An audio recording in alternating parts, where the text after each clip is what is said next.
My bombs are scattered everywhere. You cannot win. I feel the evil twisting of your presence. Now feel my power. Hello! This is the Lou Dolphin here for another installment of Dolphins Dive. Where's the thing? There's the thing. Yeah, my mic is on. Always have to double check that my mic is on and working before I start with my spiel. Handelabra believes in civil rights for everyone and in being as inclusive as possible, so any comments or activity actively working against that goal is not welcome and will not be tolerated. You can follow us at Handelabra on Twitter, Facebook, and YouTube, and Handelabra Games right here on Twitch. You can follow me personally on Twitter at LouDolphin21, and YouTube and Twitch is just Lou Dolphin, no digits. Sentinels of the Multiverse is currently available for iOS, Android, and PC, Mac on Linux via Steam, and always via good old analog cardboard and ink. You can get the game and more info at sentinelsdigital.com. Yes! New world record! Woo! And I only slightly stumbled over some of the words this time. Just trying to get right into the game this time. And hello, Jay-Z. But let's see. So, fighting Mad Bomber Baron Blade on Standard because I want to. It's been a tough week. I'm just going to play Standard games today, alright? Fighting against Nightmist, Mr. Fixer, and Fanatic in the Enclave of the Endlings. And I'm not sure what this has to do with anything, but we're doing it. Nightmist has 2 Astral Premonitions, a Heedless Lash, and a Mistbound. Mr. Fixer has 2 Bloody Knuckles, a Hoist Chain, and a Toolbox. And Fanatic has a Brutal Censure, Chastise, Final Dive, and Holy Nova. So, Baron Blade, Villain, Mad Bomber. Setup. At the start of the game, Baron Blade enters play, Mad Bomber Blade side up. Gameplay. Whenever a villain target enters play, it is placed under this card, and the top card of the villain deck is played. Cards under this card have no game text, are indestructible, and are not considered in play. At the start of the villain turn, Baron Blade deals each non-villain target X fire damage, where X equals the number of cards under this card. When Baron Blade would be destroyed, his villain character card flips to the Maniacal Death Ray Wielder side instead. Villain, Maniacal Death Ray Wielder. Gameplay. When flipped to the side, Baron Blade's maximum HP is 40. Baron Blade is restored to 40 HP. X hero ongoing cards and or equipment cards are destroyed, where X equals the number of cards under this card. All cards under this card in the villain trash are moved to the villain deck. The villain deck is shuffled. At the start of the villain turn, Baron Blade deals the hero target with the highest HP X energy damage, where X equals the number of cards in the villain trash. Whenever a villain target enters play, it is destroyed. We spent all of Tuesday's stream spoiling the heck out of it to Jeremy's slight annoyance. I'm not gonna stop anyone from talking about the Cosmic Contest because I don't really, this is gonna sound pretty rude. I don't really care about it too much. I only just like listened to the Sentinels or the Cosmic Contest episode, or not the Cosmic Contest episode, the editor's note that talked about the Cosmic Contest like the day of that submissions were due, which was like last Thursday or something, and I just didn't submit an entry, and so I don't really care too much about things because I didn't really have a bracket, and frankly I'm not too invested in Sentinels lore. I love game mechanics, but the lore is just sort of, it's all made up. And Christopher and Adam lie to you about everything, so what does it matter? I'm just gonna play the game that I like doing. So we have Slash and Burn, 1 shot. Baron Blade deals the hero target with the lowest HP 3 melee damage. Baron Blade deals the hero target with the highest HP 5 fire damage. I picked this setup knowing entirely the outcome of the Cosmic Contest. I have not listened to the podcast, but I did check the Reddit post that detailed, like the person who types out the outline of each episode or whatever. I checked it to see who won and stuff, and I mean, you're watching sort of spoilers live right now, but I don't really care. I'm just fighting this fight because I want to. And I know people are gonna lash at me, but you better be quite heedless about it. Otherwise, I'm gonna oblivion your ass. He said ass. Yeah, let's play that, why not? A 1 and a 3. Let's do that to everyone. The 1, that is. I didn't submit a bracket, but this is who I think would have won. No, I did not do that. Alright, so Nightmist already has lost about half of her health thanks to her self-damage antics. Mr. Fixer! Let's get out the Hoist Chain and make Baron Blade deal less damage. Hello, Bulmer. Well, I just want to do all the damage.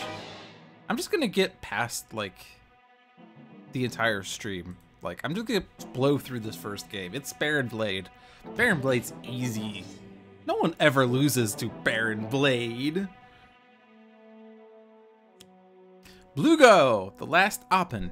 At the end of the environment turn, move this card next to the non-environment target other than the target this card is already next to with the lowest HP. Redirect any damage that would be dealt to the target next to this card to Blugo.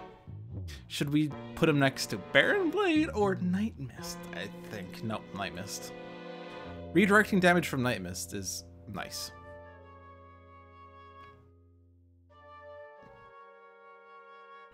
Because he went with the interesting stories approach, it was mostly amazingly wrong.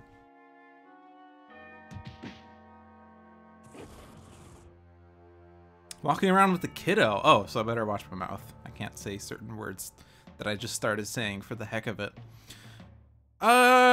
Heedless Lash number 1 worked pretty well, so let's Heedless Lash number 2, especially since any damage dealt to me gets redirected to Blugo.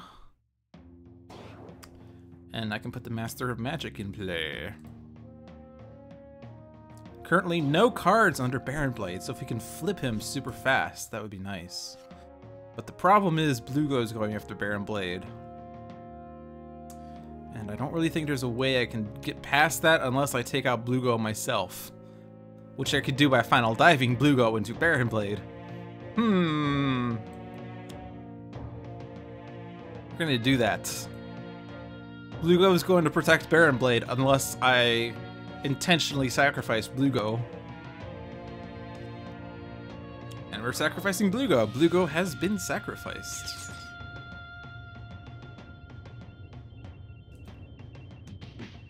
We couldn't see anyone beating Dawn or Progeny 1v1, so of course they met in like round 2. I actually don't know the full details of the bracket. I mean, I could easily look it up, but I didn't actually like look into each individual matchup. I will listen to that when I get to the Cosmic Contest episode, but... So the unfortunate thing about having Bloody Knuckles out is that Baron Blade's actually going to damage Mr. Fixer. Blade Battalion is a target. Devious Disruption, one-shot. Each player may destroy any of their equipment and or ongoing cards. Baron Blade deals each hero target X lightning damage for X equals 3 plus the number of hero ongoing and equipment cards still in play. While Mr. Fixer's definitely losing Bloody Knuckles. There's no reason to keep the Bloody Knuckles. And we only really have 2 cards out. I don't really like destroying for this if I can avoid it, and 5 damage is okay. We have a team of heroes who like being dealt damage, except for possibly Mr. Fixer, but that's okay. More amused by Christopher and Adam's confusion about that fact.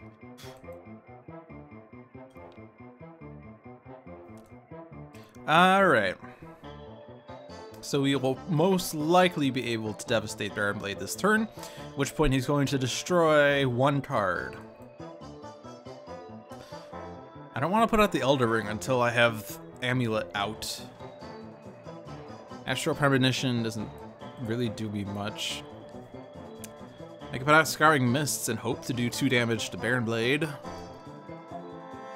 Grease Monkey Fist would let Fixer do more damage, and Fanatic with Holy Nova and base power would do enough. Yeah, so we'll Scouring Mists. Reveal 3, so there goes the HP I just regained.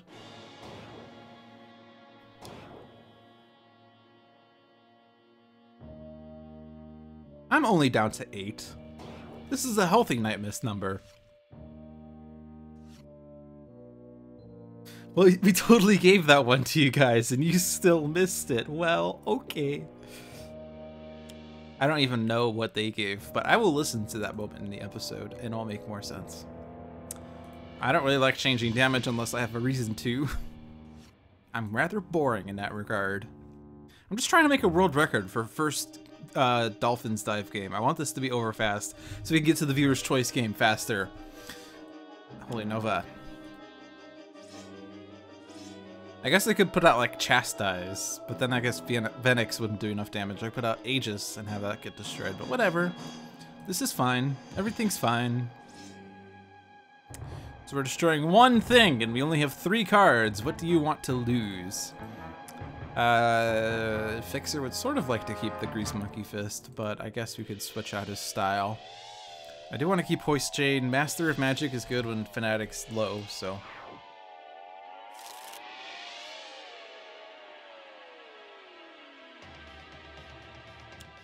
Corruption. The Last Infector. At the end of the environment turn, this card deals each non-environment target 1 melee damage. Then, this card deals any target damage that way 1 toxic damage.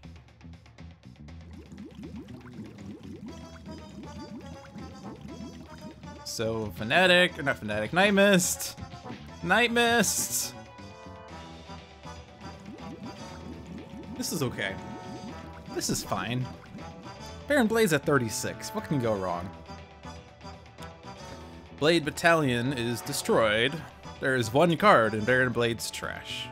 But now we can slow down a bit. We do not have her Healy card.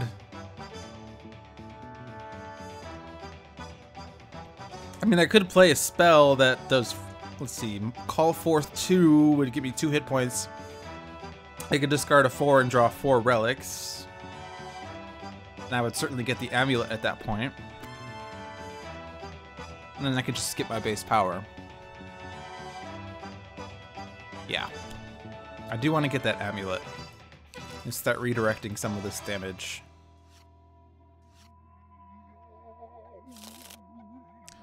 And we'll skip that.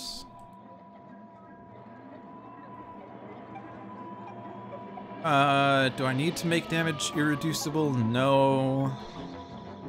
Do I want to overdrive and reduce Venix's damage by 1? Let's see. I could hit. Oh, sorry. So I'm thinking of hitting corruption to stop corruption from corrupting us. Then I guess if I hit Baron Blade, he's not going to do damage. But if Fanatic puts out Undaunted, she wouldn't be dealt damage anyway. So yeah, we'll overdrive and we'll reduce Venix's damage.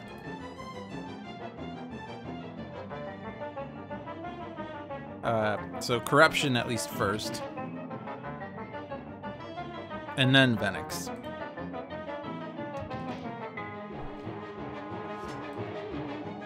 Call Forth when you have the amulet would get you discard fodder. However, I do have all the relics in my hand now. Except oh no, I discarded. Did I discard the Tome of Elder Magic? How did that get in my trash? I don't know. He just lashed and put in my trash. Maybe Oblivion did? Maybe it was, yeah, maybe it might have been Oblivion. Never mind. Alright. So we'll just wail on Baron Blade. We do not win until Baron Blade suffers. The Endling Refuge. At the start of the environment turn, if there are 3 or more environment cards in play, destroy this card. At the end of the environment turn, play the top card of the environment deck.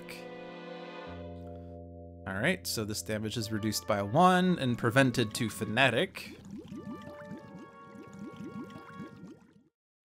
And none of this happens. And we get another card. Groom! The Last Tromtar. At the end of the environment turn, this card deals the non-environment target with the second highest HP 3 melee damage. And her name is Fanatic. Backlash Field. Ongoing. The first time Baron Blade is dealt damage by a target each turn, Baron Blade deals that target 3 lightning damage. Well, that's in the way now. Let's get the amulet out. The problem is, if I do my base power, I could discard 2 cards, redirect that damage to Baron Blade, but then Baron Blade retaliates and I can't redirect that damage. I could also just draw 2 cards anyway, be down to 4, which is a little scary, of course.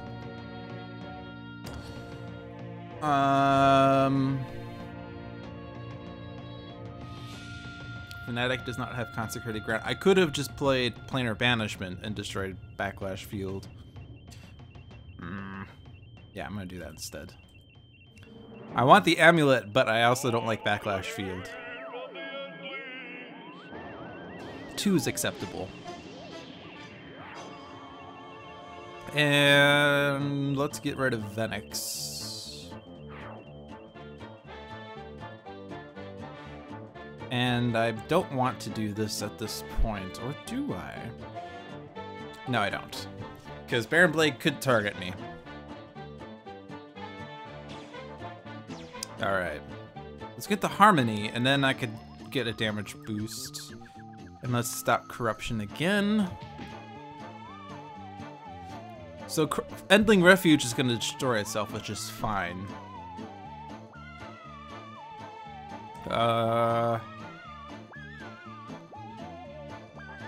Let's put the Aegis out. And then you have it. I'm not really concerned about the other cards at the moment, except for Corruption.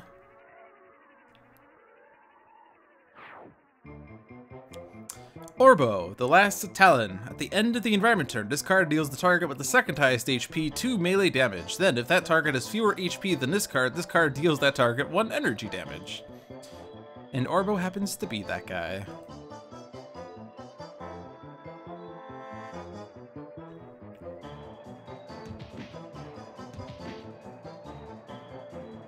Alright. Who's considered the second highest? Fanatic, of course. Blade Battalion is destroyed. 3 cards in the trash. We do have to deal with Baron Blade at some point. Alright. Amulet.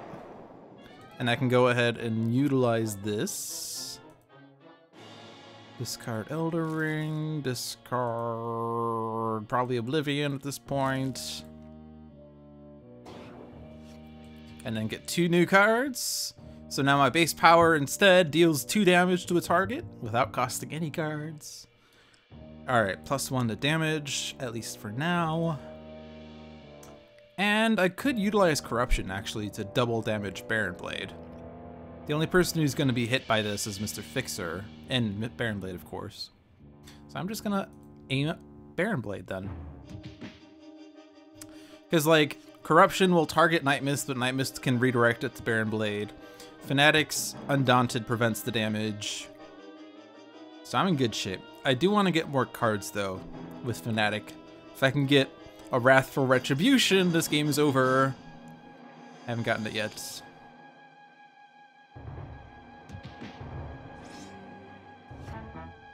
Final Dive. If only you could Final Dive Baron Blade. Yansa Videro, the Terminarch. Reduce damage dealt to environment targets by 1 at the end of the environment turn. Each environment target regains 1 HP. Cool. I don't think order really matters now. But certainly do this. Discard. I don't need 2 Mist Farms.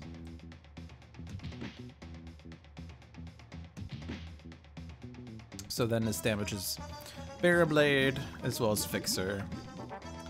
Damage Fanatic. Now damage number or HP numbers are getting pretty cool. 5, 6, and 3. We're doing fine. Everything's fine.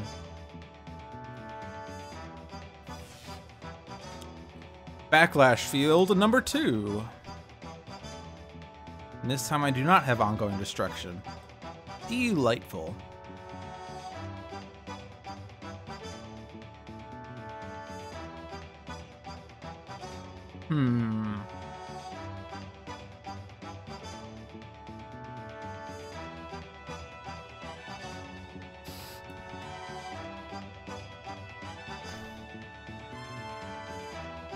That's why I don't have any Starshield necklaces. They're all in my trash. Actually, the first Oblivion revealed 2 Starshield necklaces. That's what happened. I don't know how I lost that Tome of Elder Magic. I think that might have been... Yeah, that was Scarring Mists, actually. Okay. Everything makes sense now. So I'm not going to see an amulet of, or a Starshield necklace. So my main means of gaining HP is by playing spells. I'm not really too fond of using Oblivion. I mean, Fanatic does have her Aegis. I can redirect a blow from Nightmist.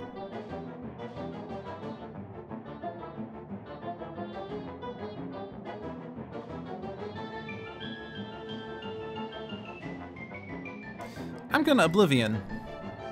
Get the 3 hit points to make up for the damage I'm losing. 4 HP, so Mr. Fixer's dead. Yeah, so redirecting to 4 is better than redirecting Baron Blades 3.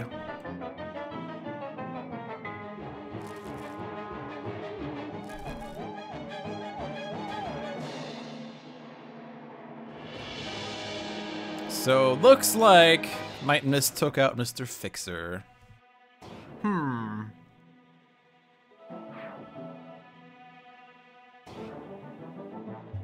actually don't know what was the matchup between Mr. Fixer and who, where Mr. Fixer lost. Let's pretend it was Nightmist and make this really fitting.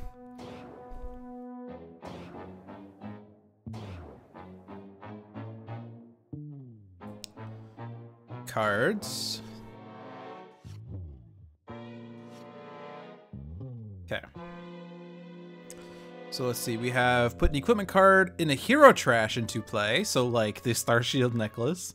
One player may draw a card or destroy an ongoing card. Let's go ahead and destroy Backlash Field. It is fitting since Nightmist did take out Mr. Fixer, so now we just need Baron Blade to take out Fanatic and then for Nightmist to win, and everything's fitting in the end. Everything is fitting! Alrighty, I could Final Dive Corruption for 2 points of damage to Baron Blade. I could do Sanctifying Strike for 1 point of damage to Baron Blade. If I don't Final Dive Corruption, Nightmist can redirect a damage to Baron Blade, and that's a total of 3 points of damage to Baron Blade. Room is currently targeting Mad Bomber Blade. That would change if Mad Bomber Blade goes down to 4 or less.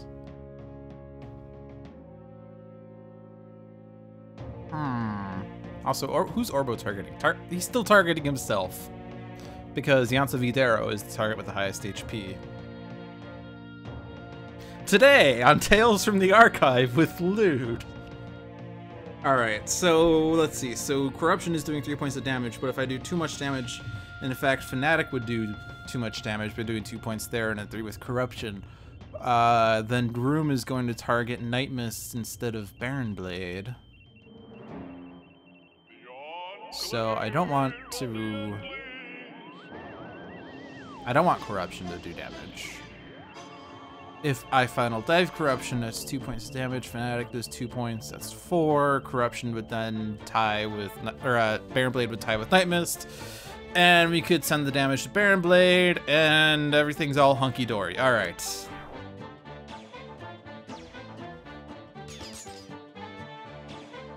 Has Sprite appeared today? Who's Sprite? Frazet, the Last Perennian. At the end of the environment turn, this card deals the non-environment target with the second lowest HP 3 energy damage. When this card is destroyed, play the top card of the environment deck. So target Baron Blade.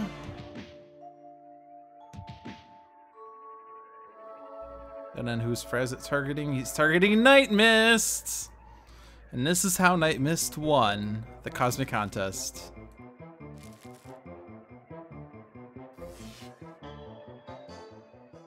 Alrighty. Game 1 is down. This is why Baron Blade is an easy match, he says while Mr. Fixer's encamped. And I can already hear the YouTube comments saying, why did you play such an easy game, Lude? That's because we're here for the real attraction, viewer's choice. It took me so long to get to viewer's choice in the last 2 weeks that I feel like people stopped paying attention after a certain point. So we made a fast intro to get to the main part of the stream, which is viewer's choice. So there was someone... Yeah, I guess Mad Bomber Blaze actually. Technically he is difficulty 3. Oh, he's difficulty 2. I thought he was difficulty 3. But he is difficulty 2. Was that changed? I don't know. I thought it was 3. Or maybe it's Cosmic Omnitron that's 3. I definitely don't think base Omnitron is even a 2, but Cosmic is 3. Alright. That explains that then. Alright, I'm gonna put a question to chat.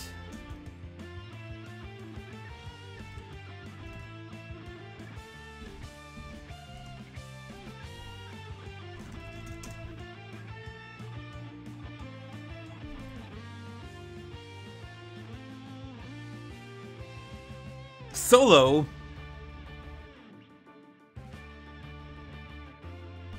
So I'm just asking a question. Do I want viewer's choice in last week's style or in the traditional style? You have no idea how that works. Okay, so if you missed last week, or at least if you missed the last 2 weeks, actually, the way we handled viewer's choice was that I sort of took a poll, or not even a poll, I asked who's interested in taking part, and whoever said yes, I then asked people questions individually, and they chose the match one question at a time. This is different than how viewer's choice has been traditionally handled, in which I put a question to chat and the first response that gets 2 votes is what I go with. I changed it up the last 2 weeks because 2 weeks ago especially, there was a low viewer attendance, and so it seemed like it would take too long to get to two votes. So I switched it up that week, and I kept it up for the last week. And I sort of enjoyed it, but I also know that someone on YouTube, and I'm not saying this is a bad comment at all, it is an opinion, and opinions are valid, that said they preferred the traditional style. And since this point of this segment is to cater to whoever's watching, I do want to make sure I do cater and listen to whoever's watching, unlike the FCC. But hopefully, you know, whoever's listening will listen to what we want. So Sanvar wants last week's. Darren says, "Oh, that sounds fun." Jay-Z says, "There's not many of us today either." And yeah, there aren't many people here today. So I will do it last week's style. So some of the advantages of this is that it seems like it's sort of more streamlined. People can be more prepared for the question that's coming up to them. And so it's less reactionary, less like competitive, which is really weird in a cooperative game to have a competitive element. So I'm going to ask who wants to participate. And whoever says yes in the next minute is going to be added to the queue. I'm actually going to use a notepad to throw this up, but Seamus Butler says aye, Darren 2500 says aye, Sanvar says aye, Jay-Z says she's here. Is that a vote for yes or no? I'm kidding, it is a vote for yes. And we'll wait at least another 30 seconds. Epic Vulcan says aye. Literally the letter I. Which I assume is a vote for I will. And 5, 4, 3, 2, 1. Time's up. If you want to take part, you'll have to still throw your hat in the ring, but I'm going to go in this order. Seamus Butler, Darren, Sanvar, Jay-Z, and Epic Vulcan. And we'll wrap back to the start, so once I ask Epic Vulcan a question, Seamus will be next in the lineup. And so I'm going to actually start putting out questions in order. So Seamus Butler, solo, or team. And I'll ready up Darren's question. But the answer to that one actually depends on what Seamus wants. Seamus previously said solo, so he says solo too. So Darren, choose the villain. Sanvar, this is sort of independent. 3, 4, or 5 heroes. Jay-Z, choose hero number 1. Epic. So this is going to be pretty chaotic. Quick scroll. Okay, sorry. Akash Buta, Ambuscade, Apostate, Baron Blade, Al Capitan, Chairman, Tudumiverg, Warlord, Voss, Iron Legacy, Kismet, Misinformation, Playgrat, Progeny, Spite, Wager Master. That's the whole list.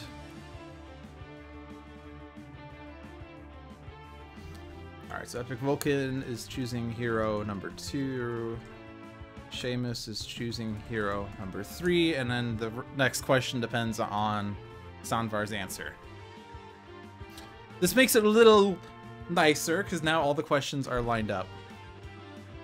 So Darren says Voss. Grand Warlord Voss is over here. Sanvar says 4 heroes. So after Seamus is Darren. Choose hero number 4. Don't worry, Sanvar, that's fine.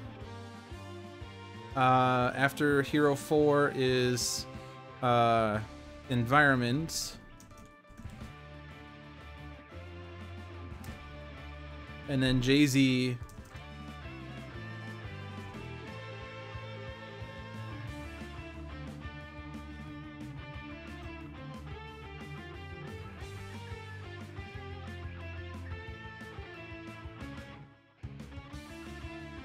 All right, so this makes it a lot more streamlined. I'm sorry if this is super chaotic, but I just thought this might work out better.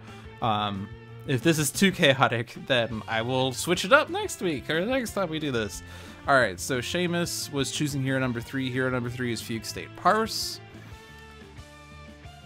And Jay-Z, who was, she was hero 1, right? Yeah, hero 1 is Extremist Sky. I love that Sky is still her name. Hero number 2 is Termi-Nation Absolute Zero. And then Darren says Chrono-Ranger base. Soundvar says Megalopolis. And now that leaves difficulty. So, by the way, I know I put this out rapid fire. Take your time with the questions. I can't emphasize this enough. This is supposed to be a more relaxed sort of, you know what the question is. Take your time. Come up with a thoughtful response instead of instinctive, I gotta be first.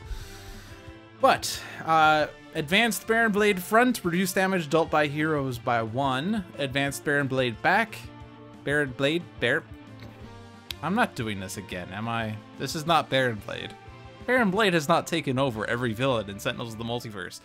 Advanced Grand Warlord Voss front, reduce damage dealt by heroes by 1. Advanced Grand Warlord Voss back. At the end of the villain turn, the top card of the villain deck is played. So on the front side, you do less damage. On the back side, he gets things out faster. And so one of the things I've actually learned about this, is generally when an advanced rule involves playing extra cards, you kind of want to stay away from that side until you're more set up. And that's sort of how I work well with Advanced Voss. Challenge Voss, whenever Grand Warlord Voss flips, the top card of the villain deck is played, also sort of plays into that. And that you don't really want to flip Voss unless you're ready to deal with the extra card play.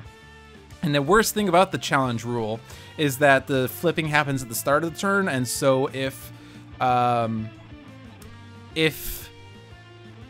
you flip Voss and then he plays Forced Deployment, it destroys itself immediately, all the minions come out and stuff happens immediately. Alright, so Jay-Z says, challenge. Yeah, Megalopolis. This is such a weird environment. No one has seen this environment in such a long time. No one likes playing in this environment, I think is what's happening. People also don't really like playing against Progeny. So maybe we should consider playing Progeny and Megalopolis with, I don't know, the Freedom 5. That seems like a fun match, don't you think? Wink. Alright. So feel free, again, I don't mean to sound like I was accusatory or anything earlier when I brought up comments on YouTube. Feel free to criticize this as needed. I want to try to perfect this viewer's choice style. I do sort of think that it can work better, but if it's not working, we'll certainly go back to what has worked in the past. Regardless, we are fighting Challenge Grand Warlord Voss against Extremist Skyscraper, Termi-Nation Absolute Zero, Fugue State Parse, and Chrono-Ranger in Megalopolis. XD. Cower before the might of the Thorathian conquering fleet. I fight things both large and small with equal ability. Look out, friend persons. I do not want you to become squished. Okay, so Extremist Skyscraper is starting with a Colossal Left Hook, Explosive Reveal, Linking Incursion, and Rest and Recover. And if you're like me and you're not actually too familiar with Extremist Skyscraper, or normal power, you may either play a link or move a link from your trash to your hand, play the bottom card of your deck.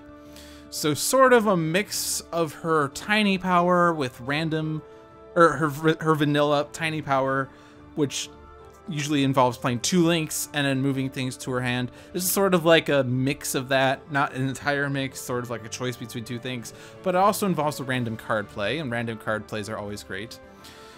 We also have Tiny. Skyscraper deals 1 target X irreducible toxic damage, where X is the number of links on that target plus 1. Either destroy a link or switch to your normal character card. So this one is irreducible damage, which will work really well against Advanced Voss, and it can also work really well against the minions and Thorathians that reduce damage. And this involves destroying links or switching to a normal in order to keep this up.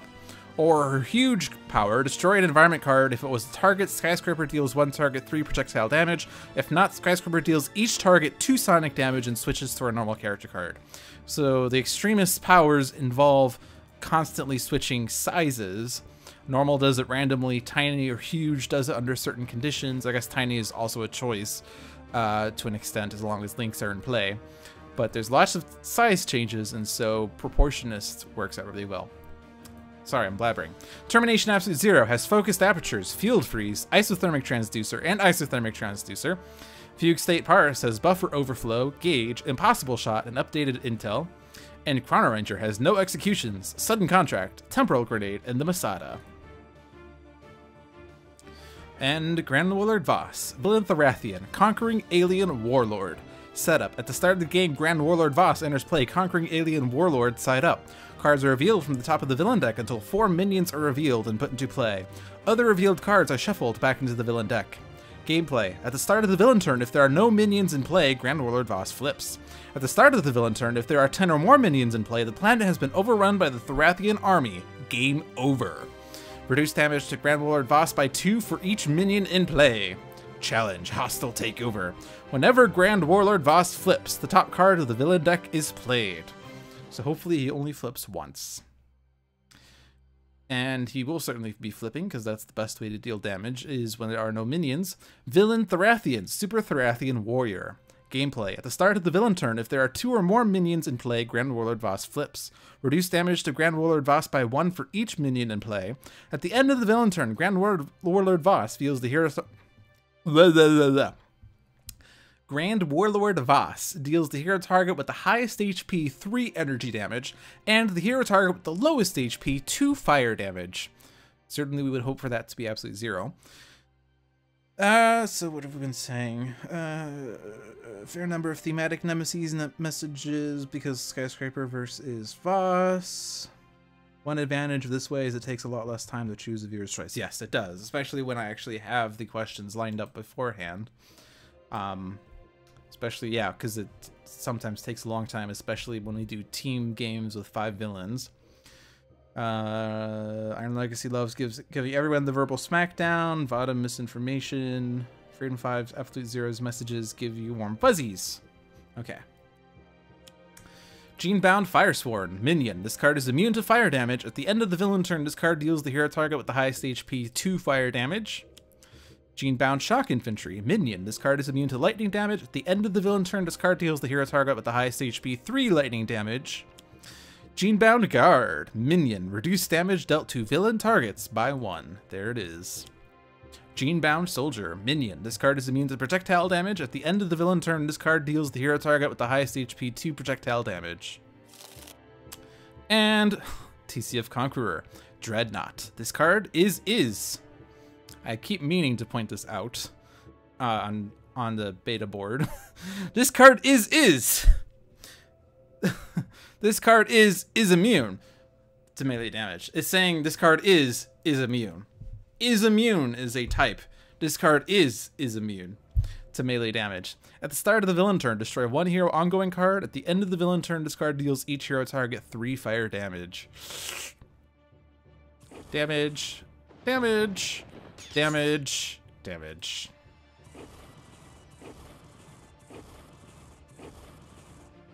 Yeah, like, so the several bugs that we've noticed on Dolphins Dive, I've totally been meaning to go into beta and actually submit feedback through beta for these bugs that we've seen on stream.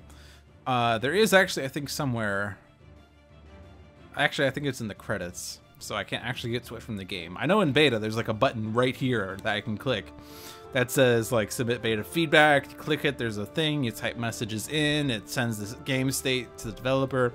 I don't really need that because I could just take a picture of this card and then submit it to the board anyway, but... So is you going to send a card to the beta boards? I've been meaning to, but... Yeah.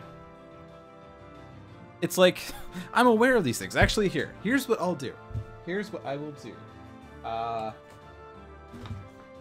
Post it. And pen. There's my book bag. And I will write down this message. And this is on the TCF Conqueror.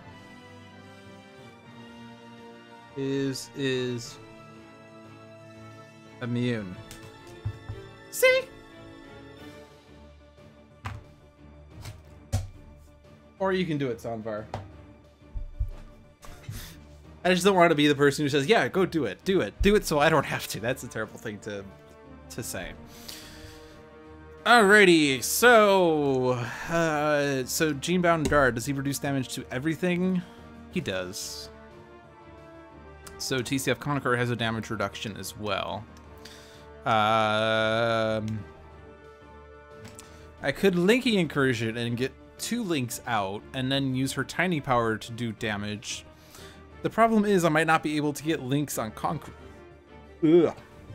I might not be able to get all the links on the Conqueror. Like Compulsion Canister could be put on the Conqueror. Cortex Hyperstimulator could be put on the Conqueror. But things like Microassembler doesn't go next to it. And what's the environment one? Aggression Modulator is environment targets. So Colossal Left Hook does melee damage, but he's immune to melee damage. He's not just immune to melee damage, he is immune to melee damage. Right. Yeah, Linking Incursion, let's start there. We get, oh, perfect. Both of the cards I knew would cause problems. I cannot play this because there are no environment targets, and who wants this power? I could give this to Absolute Zero and it can get set up way more easily.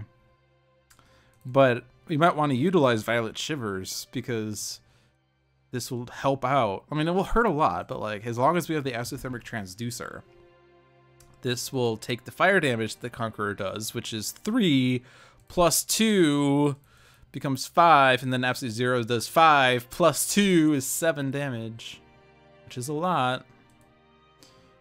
But I might want to put that on Absolute Zero. Anyway, I could put this on Chrono-Ranger as well. And then we can get his Jim's hat, especially because his base power isn't really going to do too much right now, unless we sudden contract by any means on the TCF Conqueror, which is also a fine plan. Lots of fine plans. Yeah, let's just put this on Absolute Zero.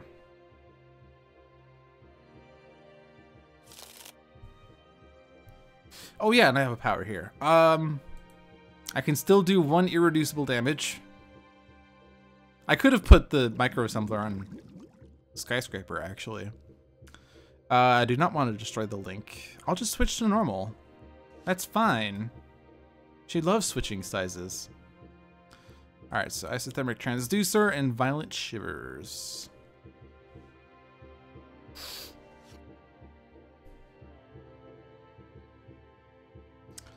Alright. So Impossible Shot would do irreducible damage. Updated Intel will work really well if you know, Forced Deployment comes out. Gauge can help prevent a Forced Deployment. Buffer Overflow can also prevent a Forced Deployment. However, we have an issue wherein the TCF Conqueror is going to destroy an ongoing card. So if I do put By Any Means out, that's going to get destroyed unless I put something out for fodder. So I think Parse is going to do fodder. Now, do I want to sort of control Voss? Do I want to have updated intel for no reason? Or do I want to use Fugue State? I think I want to use Fugue State. So I'll use Gauge. That's my fodder. Gauge is a great card, but I'm not use it. I'm going to use that and get Critical Multiplier instead. See? So great. Alright, so let's now get By Any Means on the Conqueror. I also could have used Impossible Shot to take out the Genebound Guard, and actually that would sort of mitigate the need for By Any Means.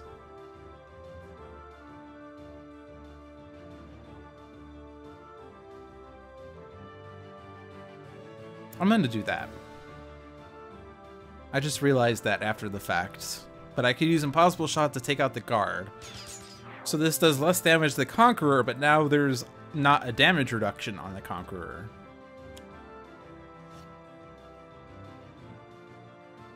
So now I don't really want a sudden contract because now the Conqueror is going to destroy that card. But I could put out an equipment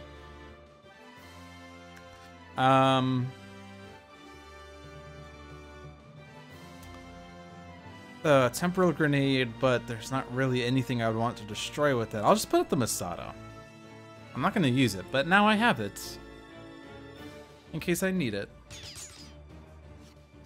Just doing my job. Impending casualty. At the start of the environment turn, each hero may destroy one of their ongoing cards. This card deals any hero that does not destroy an ongoing card 3 psychic damage. At the end of the environment turn, one player may discard 1 card to destroy this card.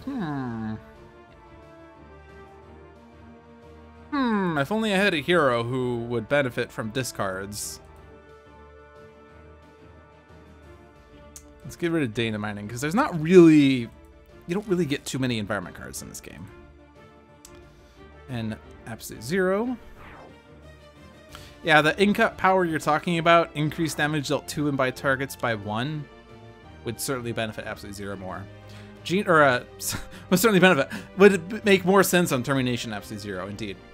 Gene-bound Frosthound. Minion. This card is immune. Not is immune, but is immune to cold damage. At the end of the villain turn, this card deals each hero target 2 cold damage. Absolute Zero is actually not happy about that one.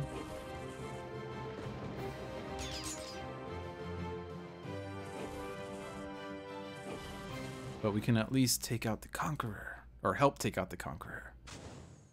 Alright, that was 8 damage. Now Absolute Zero takes a bunch of cold damage. But we are sort of doing okay. Still no environment targets. I can Colossal Left Hook, but then my huge power doesn't do anything. Explosive Reveal, I could destroy the link that's in play to do 2 and 2 damage. For no real good reason. I can Rest and Recover. I can move Linking Incursion from my trash into my hand. I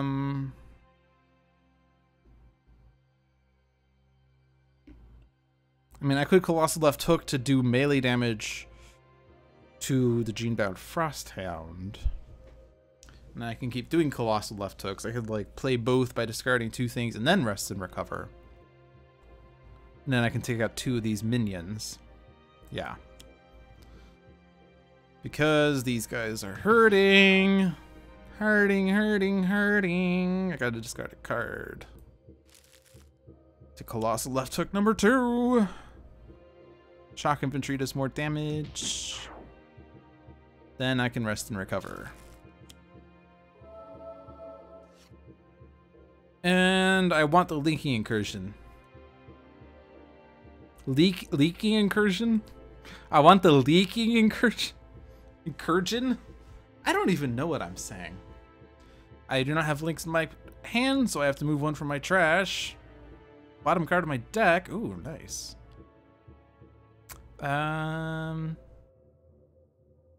Irreducible damage to Voss always seems like a good plan. And then throw that on the Conqueror.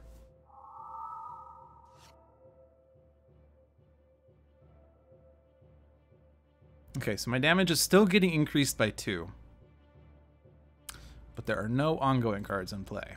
Field Freeze would do 2 damage across the board. Except to Voss.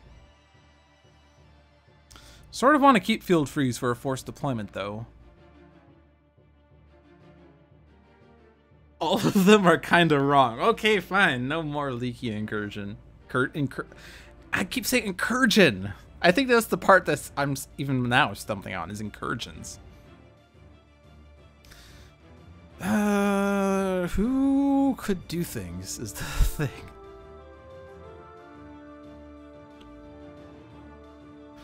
Like, I sort of don't want, like, I don't really want to Field Freeze. But at the same time, that would do enough damage for, like, Chrono-Ranger to spit at the Conqueror and get him out. I could use Parse's power to play the bottom of her deck. That involves a discard. Oh, right, Critical Multiplier got destroyed. Forgot that was the random card play. And potentially we could get some area damage. Coolant Blast. Oh, right. I've been dealt 5 fire damage. I forgot about that. Alright, that seems wise. This is overkill, but the Conqueror is now a non-issue.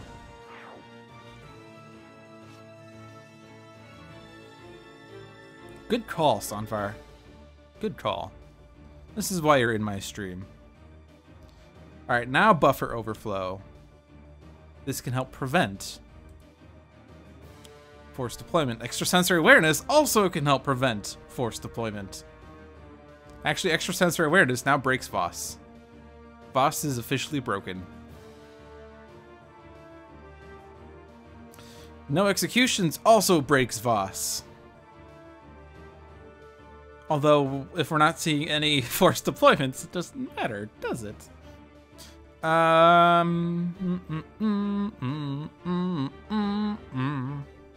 no Executions on Gene-Bound Soldier. And, you know, irreducible damage against Voss seems like a great plan. I love irreducible damage. I'm just gonna get Chrono-Ranger set up with bunches of bounties and then a hunter and hunted, and he's gonna use the Masada, and we're gonna kill Voss without ever flipping him. Remember when I said games against Voss usually involve flipping him at some point in the game? I was just kidding, folks. Traffic pile up. Players cannot draw cards. Man, traffic in Megalopolis is terrible. First Lieutenant Victor, Thorathian. Increased damage, dealt 2 hero targets by 1. Don't want to discard him? Nah, he's fine. He's aight.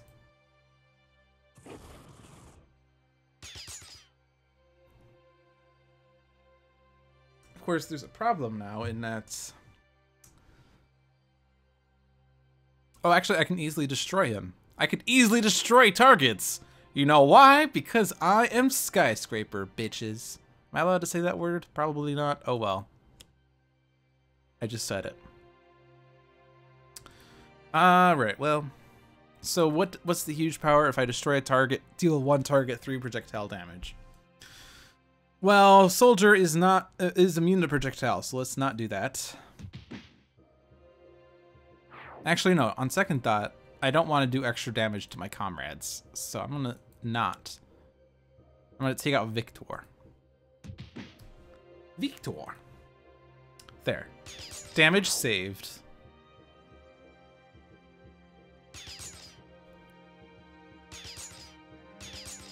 Absolute Zero does not have the damage boost, which is fine.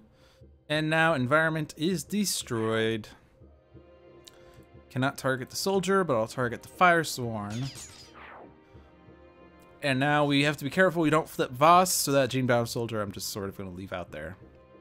Onboard module, focused apertures, null point. And yeah, let's get the null point out. I'm actually going to not use any of these powers. I've not been dealt damage, right? Yeah. I could do 1 point of damage to the Gene-Bound Soldier. I'm actually gonna go discard a card, like a focused apertures.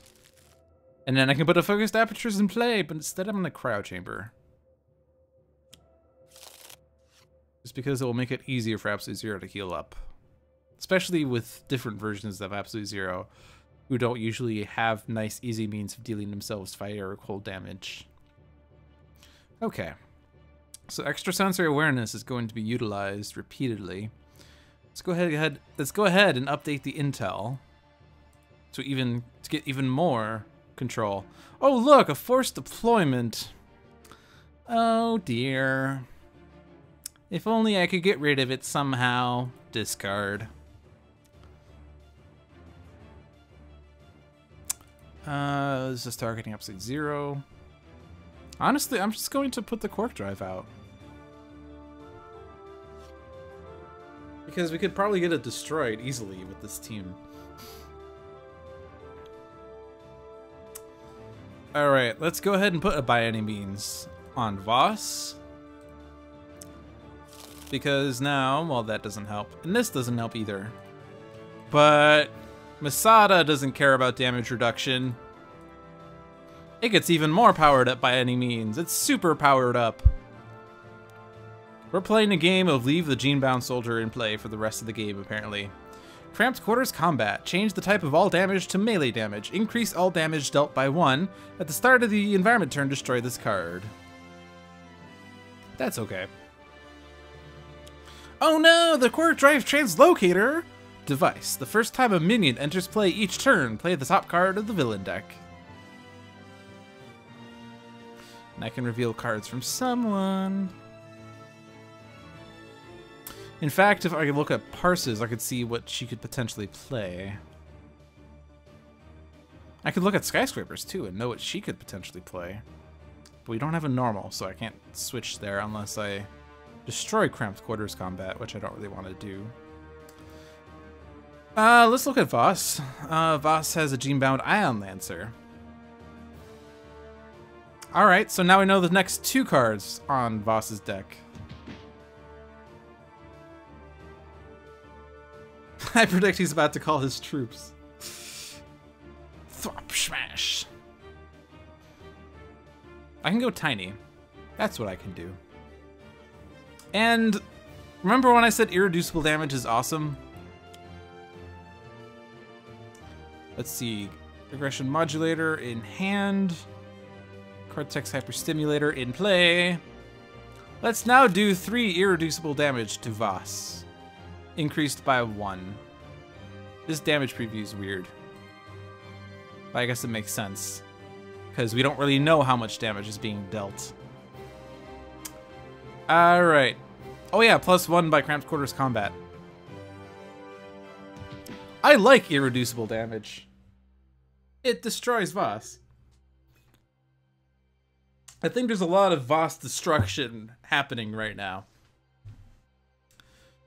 Do I want to keep this out here? I mean, I don't really need the micro assembler in Absolute Zero.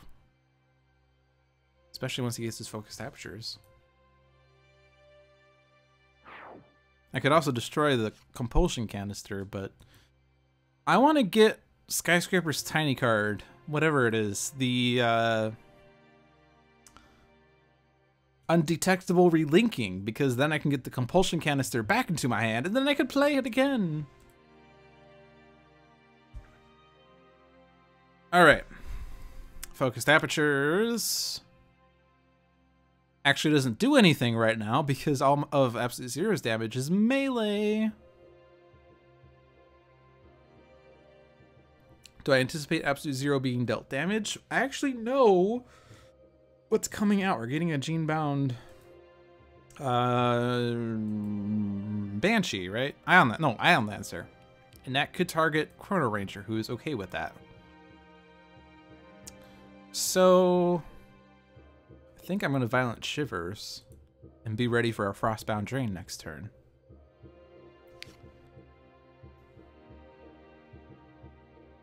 Alright, so we know what Voss is doing. So I don't need to use Extrasensory Awareness, so I think I want to use Quick Calculation to control Parse's powers. Targeting Arrow, Critical Multiplier, Quick Calculation. Ideally, I put 1 on the bottom that discards a card, but none of these do. But hey, irreducible damage. Remember how awesome that is? I'm gonna go ahead and do irreducible damage to Voss, increased by a bajillion. Okay, maybe it's only 2. But now there's another +1 on Voss. The only hero on this team that doesn't utilize irreducible damage is Absolute Zero, and that can still change by Parse. Okay. I want to get ultimate targets. I could put this... Oh, you know what I was going to do? Oh, shoot. I forgot the Quark Drive Translocator is a problem. Oh, well. I've gotten so excited by all of the damage dealing that I forgot about the whole... There's a Quark Drive Translocator out here. I'm gonna put this on Gene-Bound Soldier, and then when the Gene-Bound Soldier does damage, I can do damage on the villain turn. Yeah, I'm focusing on this guy. I could do a lot on Voss. Actually, no, no, never mind. I don't care anymore. I can't destroy that guy before the turn, so I'm not even gonna bother. Ultimate target on Voss. And then I can do 3 damage to Voss, so why not? I have Parse. I don't need to worry about the Quark Drive Translocator playing extra cards. Why would I want to do that when I could do 7 irreducible damage to Voss?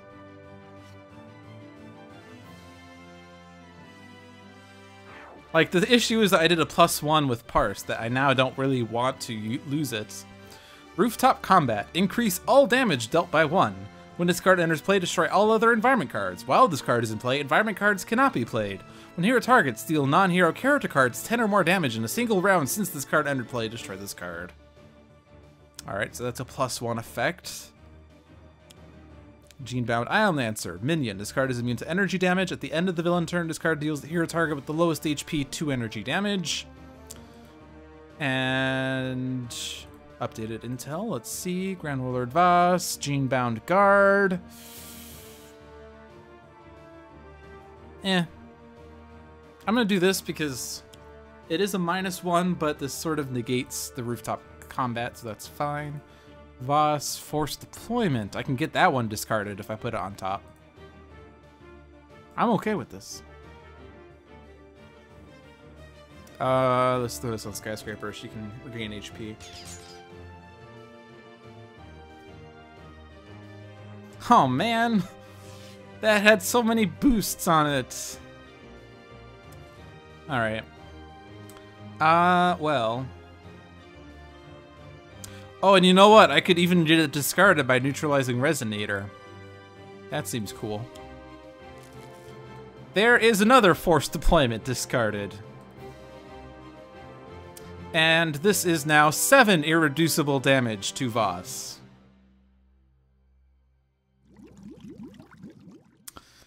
And I sort of wanted to go normal, I think. Because then I could play a link, remove a link from my trash.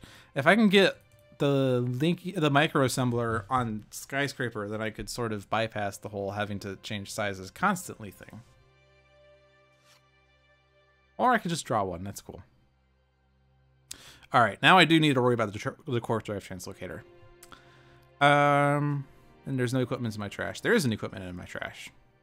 I could put it in my hand. It's already in play. Or I could Field Freeze. This, I don't need to destroy any ongoing cards. And this will already do 3 damage, although it is going to be... Actually, no, with Focused Apertures in Rooftop Combat, this would do 3 damage across the board. I guess the issue is I want to take out all the minions.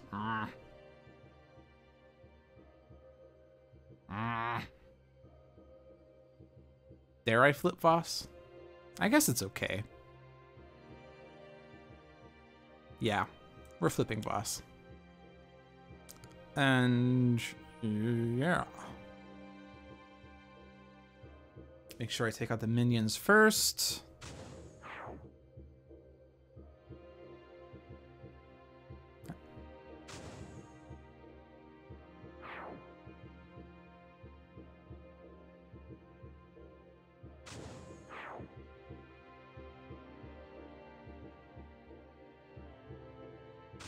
Six damage.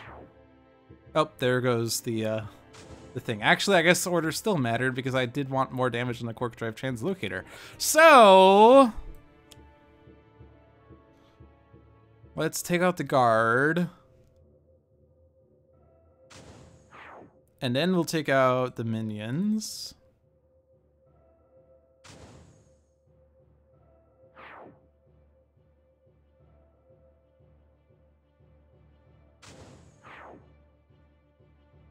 And then we'll hit the Quark Drive Translocator. And then we'll hit Voss for 6 cold damage, even though no ongoing cards were destroyed. And now I could do 3 Ooh, I could do super damage, actually. I could do so much damage to Voss.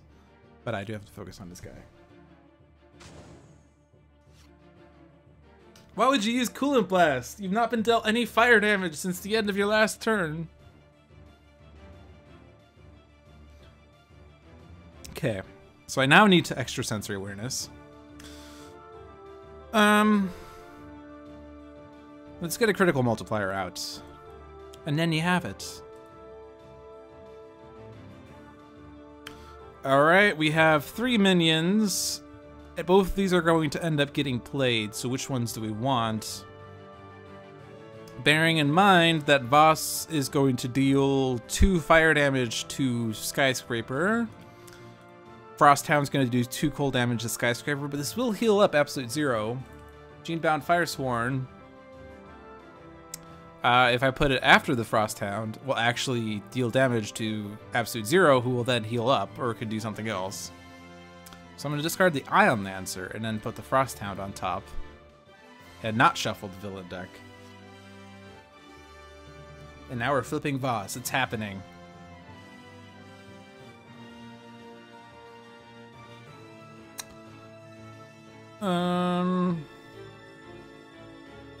Yeah, I don't want to waste my Masada hit on Quark Drive, so I'm going to do this. I love Terrible Tech Strike. It can do super damage, but I also don't want the Quark Drive going off and Voss playing an extra card too. I will settle for 4 irreducible damage, which doesn't need to be irreducible anymore. Hostage situation. Hero cards cannot be played. At the start of the environment turn, each player may discard 1 card each to destroy this card. Oh no! Genebound Frosthound. Minion. I read this already. Actually, we've seen both of these. Let's see what Skyscraper has on her bottom. Since she's normal, she's got Tiny. I want that. Leave that on the bottom. Genebound Firesworn. No. Voss. Genebound Soldier. That's fine. Chrono-Ranger may use a power. I can't take out these guys, though. I can still target Voss with Irreducible.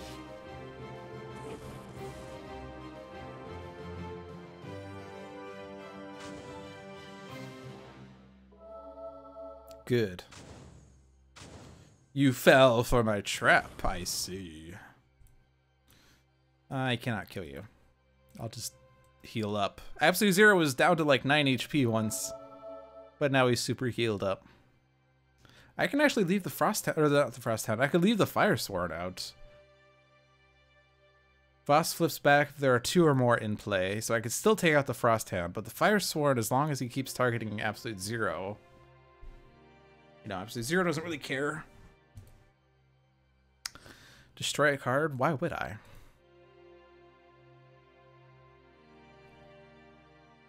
Oh wait, I can't even... I can't play cards because hostage situation. Right. Well, at least I know what's on the bottom. And I can't play a link. I can only move a link from my trash to my hand. Can't play cards. I've been dealt 1 fire damage. I could just go super damage heavy. This is going to affect Voss's damage to Absolute Zero. Skyscraper's actually probably going to pass because of Voss. Oh well. I cannot play cards. Yeah, let's go ahead. Just utilize this. I know I just controlled it. Let's discard the Stalwart. That seems awful. Genebound Banshee goes after the hero with the most ongoing cards. Genebound Soldier goes after the hero with the highest. I'm fine with the Banshee. I sort of don't want things to keep targeting Absolute Zero, other than Firesworn. Can't play cards. Remember when I said I was going to get rid of the Frosthound? I don't think that's happening now. So actually this is sort of okay because Voss won't deal damage to Skyscraper and Frosthound won't kill Skyscraper outright. Although no, that does mean Voss is flipping, he's going to play an extra card. It's okay. Everyone wants to discard cards. I'll discard the card I moved from my trash into my hand. That seems wise. I think I have this whole game thing figured out. I just keep doing things repeatedly. 0. Maybe. No. Chrono-Ranger.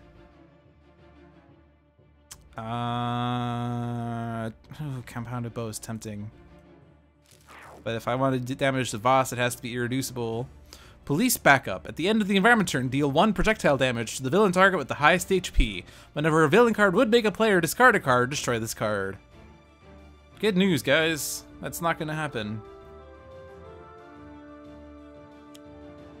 Genebound Banshee. Minion. This card is immune to sonic damage. At the end of the villain turn, this card deals the hero with the most ongoing cards 3 sonic damage. What's on the bottom of Voss's? Tamar. No, stay on the bottom. G-Mount Soldier. Okay, that's fine. We know what's on the bottom of Skyscrapers. What's on the bottom of Parses? Updated intel? No. Don't leave that on the bottom.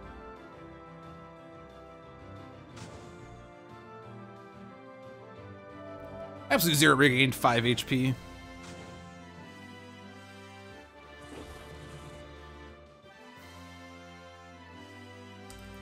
I don't even know who has the most ongoing cards.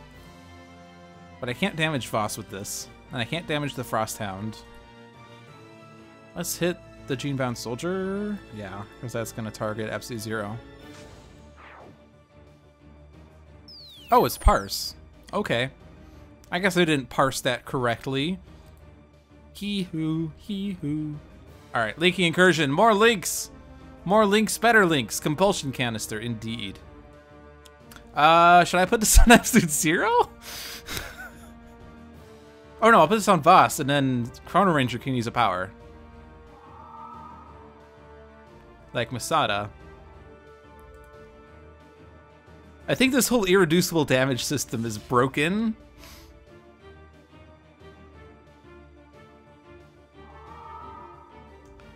And yeah, put that on Voss. And then let's do damage to Voss of the 7 irreducible variety. I don't have another tiny card, so I do want to destroy Link. Yeah. These are all on Voss.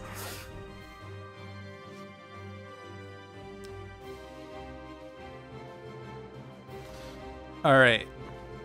Do I still have my +2? I do, don't I? Frostbound Drain. Except I can do 1 point of damage to Voss. I'll take out the Banshee. Who needs irreducible damage? It's never useful. Well, this is still 6. And then I can Coolant Blast for the same damage. Actually, more damage, because I was dealt way more than 6. Or something, I don't know. Oh, right, because the Genebound Firesworn did damage to me. That's right. Can I win? I want to win. I will recompile. And give Chrono-Ranger a bunch of damage increases.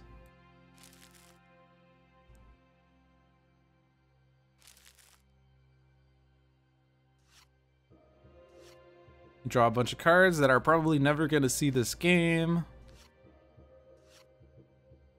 And I'm going to play the bottom card of my deck, which happens to be a Syntactic Analysis, so we'll give that to Chrono-Ranger. Jim's Hat. Yes, excellent. Because he does need more card plays. And then everyone discards cards, including Parse. Sky. Absolute Zero. Parse discards. I wish I could have revealed the flaws. That would have been great. Give Chrono-Ranger a damage increase. And then...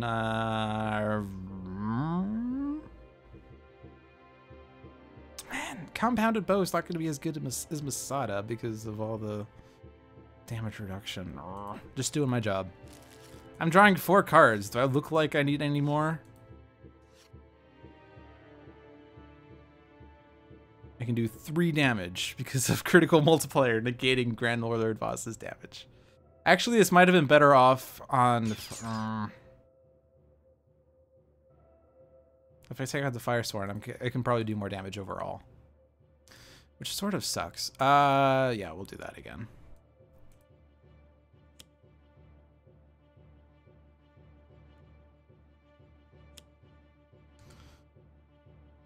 I mean, it's a sort of I don't know, min-max thing.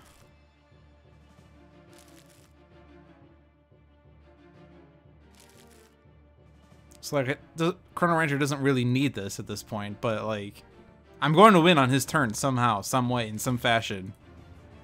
Just has to be the right fashion.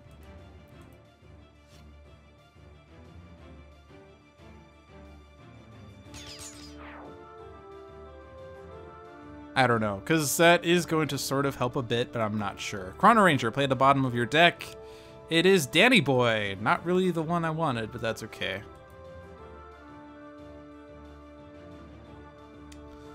So, Hunter and Hunted first, then Eye on the Prize.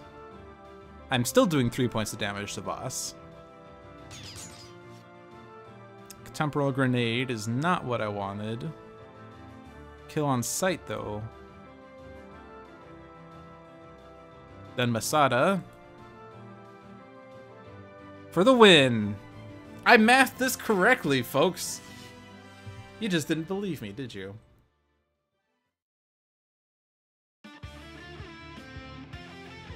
So yeah, that was a pretty funny match, considering all of the irreducible mayhem that was in there. I like that, I like that match. It was fun. I sort of combined the two sentences. I like that fun. It was match. Alright, we are 1 hour into the stream. It's time for the random game. In the past, I have mashed the random button repeatedly. I think I'm gonna do something different today, though. I changed sizes frequently.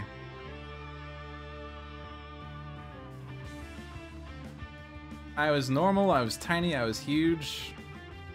I was tiny a lot. I wasn't really huge for much. I was huge so I could destroy the traffic pileup. Okay, so I am gonna hit the random button once, but I do need to make a few choices here. Before I do that. I'm actually gonna open up random.org. So I don't know how exciting it really is to mash random, but I'm gonna basically flip a coin for classic versus team, and the result is team. Now I'm gonna hit random once. This is what we have.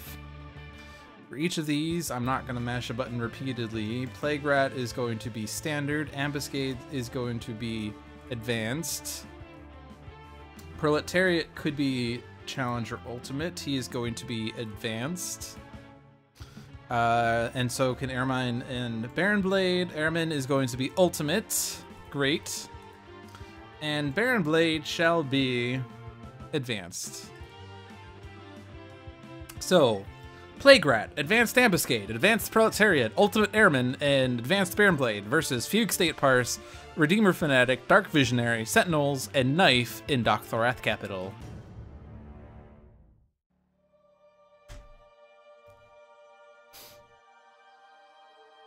Keep him restrained! If he gets loose, he'll kill us all! All things, all truths, revealed. Compiling data now. Compiling. Alright, lots of reading. Fugue State Parse has Impossible Shot, Syntactic Analysis, and 2 targeting arrows. Redeemer Fanatic has Aegis of Resurrection, Brutal Censure, Emboldened, and Undaunted. Dark Visionary has Cerebral Hemorrhage, Demoralization, Precognition, and Rest the Mind. Sentinels have Coordinated Assault, Fling in the Darkness, Sentinel Tactics, and Unique Capabilities. K.N.Y.F.E has For the Greater Good, Incidental Contact, Overdo It, and Wrecking Uppercut. So, Plague Rat, villain, chemically fused, or chemically leashed pursuer. I don't know where it got fused from.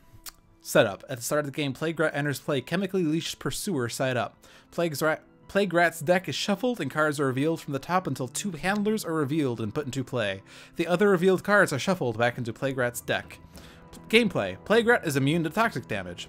If there are no handlers in play, increase damage dealt by Plague Rat by 2.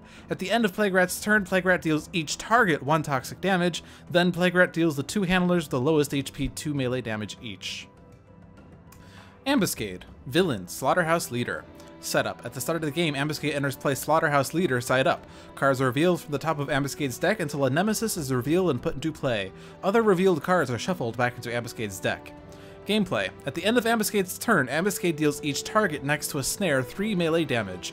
If no damage is dealt this way, the top card of Ambuscade's deck is played. Advanced. At the start of the game, cards are revealed from the top of Ambuscade's deck until 2 snares are revealed and put into play. Other revealed cards are shuffled back into Ambuscade's deck. Chemically fused pantsuit.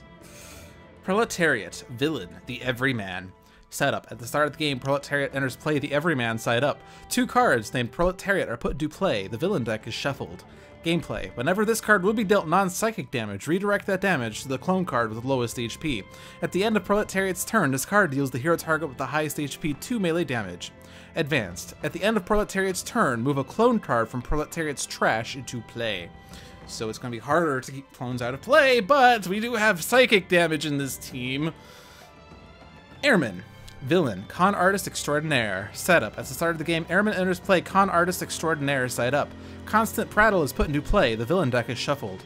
Gameplay. At the end of Ermine's turn, the top card of Ermine's villain deck is revealed. If it is a one-shot, it is put into play. If not, it is discarded, and Ermine deals the hero target with the second lowest HP 2 melee damage. Advanced. At the start of Ermine's turn, destroy 1 hero ongoing card and 1 equipment card. Challenge. K.N.Y.F.E. At the start of the game, Subtle Diversion and Uncatchable are put into play.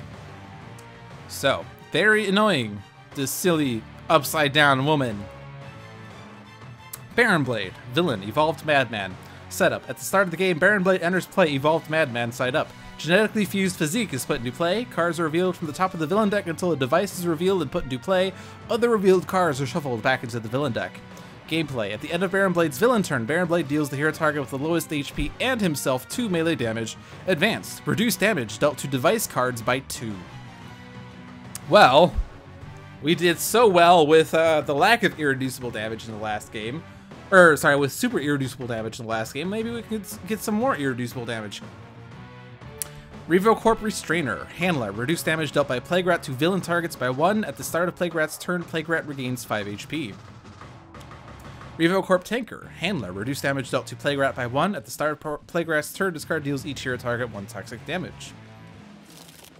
Grey Manta. Nemesis. At the end of Plague Rat's turn, this card deals the hero target with the highest HP 2 energy damage and destroys 1 equipment card. Concealed Pitfall. Snare Ongoing. Play this card in the hero play area with the fewest snare cards. Whenever that hero's player draws a card, each target in this play area deals itself 2 melee damage, then destroy this card. We don't really want that on Sentinels. So let's put it on Fanatic, I guess. Enticing Target. Snare. Reduce damage dealt to this card by 1. Whenever a villain character card or nemesis card will be dealt damage, redirect that damage to this card. Proletariat. Clone. At the start of Proletariat's turn, the Proletariat character card deals itself 1 psychic damage. At the end of Proletariat's turn, this card deals the hero target with the highest HP 2 melee damage. We welcome you to the stream, Cult of Gloom. Constant Prattle.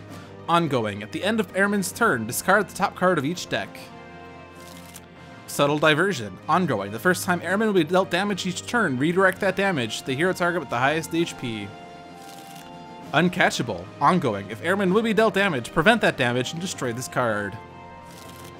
Genetically Fused Physique. Ongoing. Reduce damage dealt to Baronblade by 1. At the end of Baronblade's turn, Baronblade regains 2 HP. Negation Bands. Device. The first time Baronblade will be dealt damage each turn, reduce that damage to 0, and Baronblade regains 2 HP. Lots of things! It's getting really hot in here. Like 73 in this room? What? Oh, jeez. RevoCorp Backup. 1 shot. Reveal cards from the top of Plague Rat's deck until 2 handlers are revealed. Put them into play. Discard the other revealed cards. RevoCorp Analyst. Handler. The first time Plague Rat is dealt damage each turn, play the top card of Plague Rat's deck. At the start of Plague Rat's turn, shuffle Plague Rat's trash into his deck. RevoCorp Restrainer, number 2. And then damage. When all this happens, I'm gonna strip.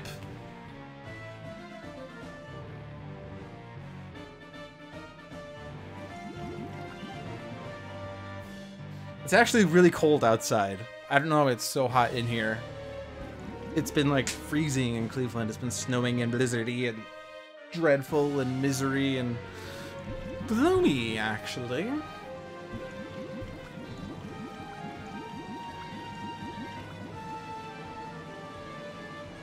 Alright, now I'm going to fast forward, now that I'm all set up. This damage isn't going to happen. Okay. So. Remember my summon Fanatic button? Eh. Consecrated Ground is definitely going to be played.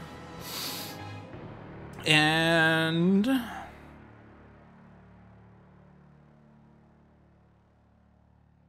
he definitely needs to get rid of Subtle Diversion. Because we kind of can't really damage Ermine too well with Subtle Diversion. And Enticing Target makes a lot of this annoying. I can damage the clones with this. I can damage the handlers with this. And the handlers are super annoying right now. In fact, I need to get rid of the Revocarp Analyst because of the stupid damage plays. Actually, I'm just going to focus on the handlers. God. I'm going to get rid of this one. Divine Focus, however, isn't going to be super useful. We'll just draw that one. Now let's see if we can get extra things. Critical Multiplier is going to get destroyed in a few turns. Concealed Pitfall. Let's put that on Fanatic. Double Team. One shot. The two villain targets with the lowest HP each deal the hero target with the highest HP 2 melee damage. Each target which deals damage this way regains 1 HP. Right, that actually sort of sucks. There goes the 1 damage I did. Okay. Bear in mind that ongoing and equipment cards are not going to last too long. If there's something that I want Visionary to like play and keep out. But I don't really think there is. So Brutal Censure. The Enticing Target is making this so much harder than it should be. Draw a card. Smite the Transgressor. And then draw a card. Chastise. Undaunted. Still no End of Days. I guess that's fine because I'd have to keep End of Days in play somehow. Proletariat. Damage. Damage. Damage. Damage. Alright, any ongoing card that gets played is going to get destroyed before anything can happen. Precognition, not super exciting in a villain's game. I'm just going to try to take out that Enticing Target.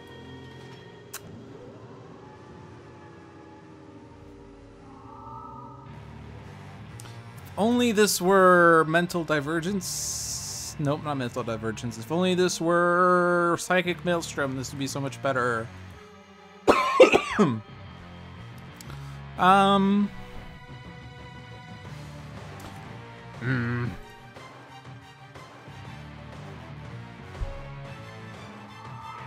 This is psychic damage, so I could damage Proletariat with this.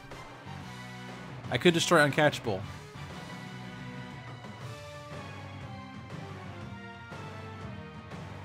I'll destroy Uncatchable. Alright. Kind of need to get End of Days. That is not End of Days in any capacity.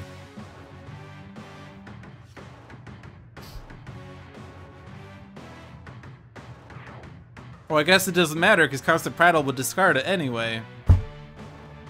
Sleight of Hand. One shot. One player must put a card from hand on the top of their deck. Ermine deals each hero target 1 projectile damage. I guess I could, it's sort of, well, I guess I could keep that in, like, Fanatic's top of deck by this, but that's fine. Who has a card they don't mind losing? I'm gonna go ahead and ditch precognition because who needs deck manipulation in a vengeance game?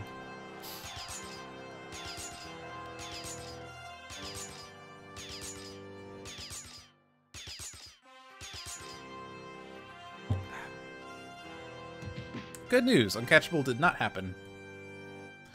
Does that put a discard? If not, it is discarded. Alright, uncatchable number 2 is discarded. Huzzah.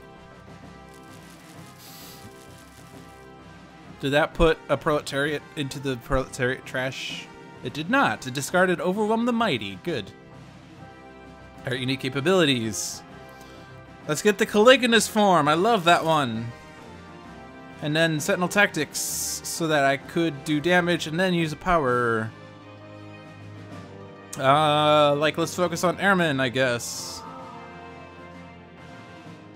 And yes, now ongoing cards are in play. I have to be careful because I don't want to lose them. They're good ongoing cards. Regression Darts. One shot. Baron Blade deals the 2 hero targets with the highest HP, 1 toxic damage each. Targets dealt damage this way cannot deal damage until the start of Baron Blade's turn. Well then, there goes my K.N.Y.F.E. hope. Or no, this was actually, I'm stupid. Okay. Let's not do this on K.N.Y.F.E. because I was actually planning on using Incidental Contact. Yeah, I think that's probably best. So Fanatic can skip damage. Yeah, it is actually really nice art, showing Nightmist losing her powers. Idealist, I guess. I don't know. Negation Bands is annoying, but genetically fused physique sort of makes it not really worth it anyway. Plus the damage reduction. Alright, bunches of damage. Say yes to everything that's not a hero. That's a hero.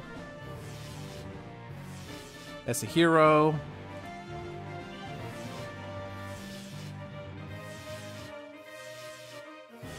That's a hero. That's a hero. Alright. Just focus on Ermine, I guess, because then I can keep cards in play. I haven't found End of Days yet.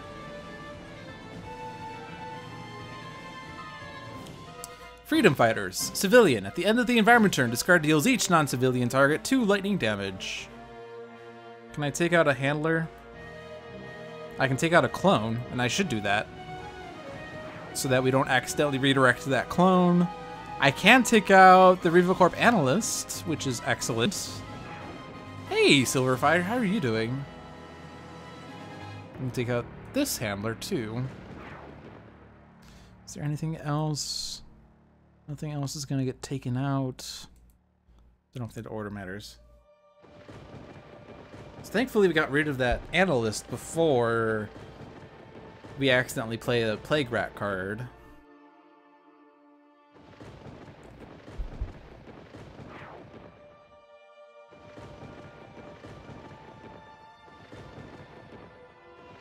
Freedom Fighters are super helpful.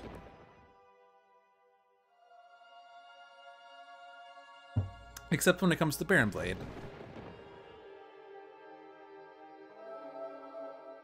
Well, it does seem like Tempest loses his powers. Considering that he can't deal damage, although he could summon a Cleansing Downpour still.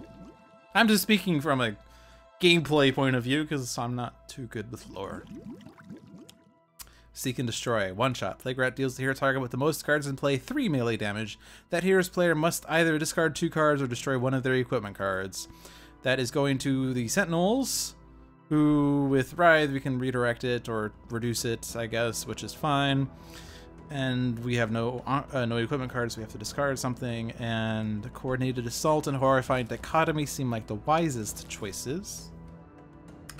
Damage dealt to villain targets is reduced by 1, so let's just speed past this.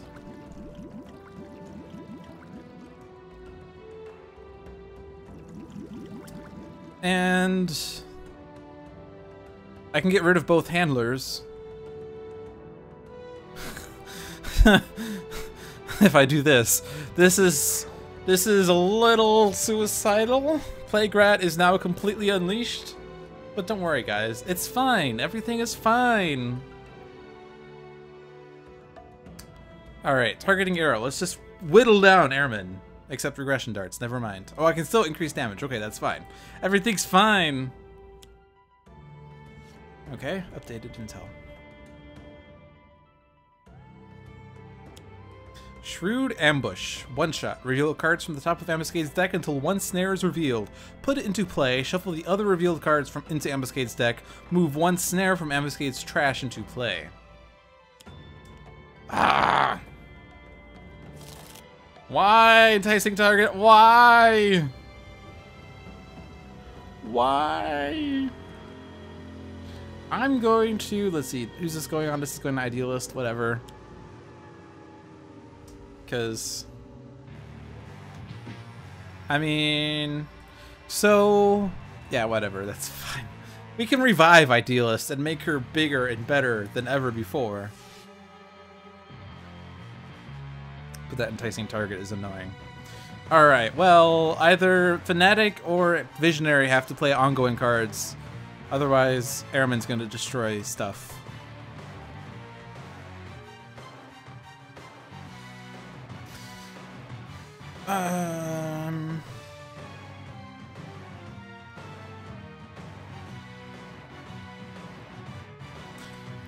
We could chastise the Proletariat, maybe.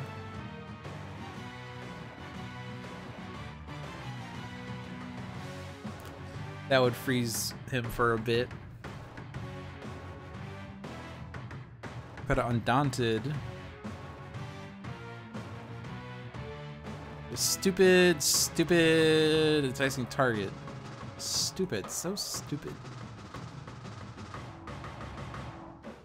If only I could play Rest the Mind before Proletariat's turn. I'm gonna Divine Focus. Because I have a plan here.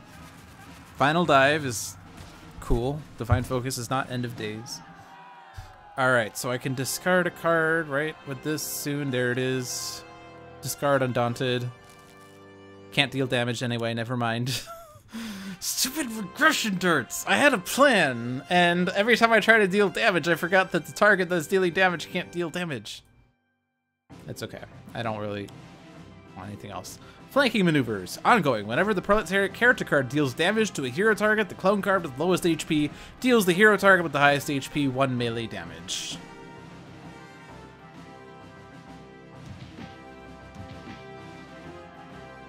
There's Proletariat from the trash.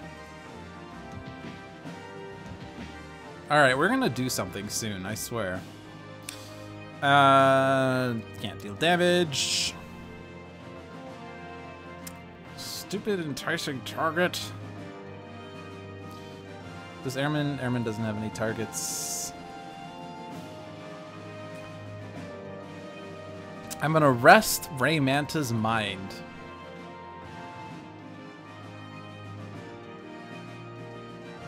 Now Fanatic has to have End of Days. No! Oh right, never mind. I keep forgetting Ermine's gonna discard this, so I'm just going to pretend I didn't see that and do this on Ermine since that's the only one whose decision actually makes sense. Heavy Hitter, move one hero ongoing equipment card to the top of the associated hero's deck, or at the end of the turn destroy one hero ongoing equipment card. Both of these are gonna do terrible things.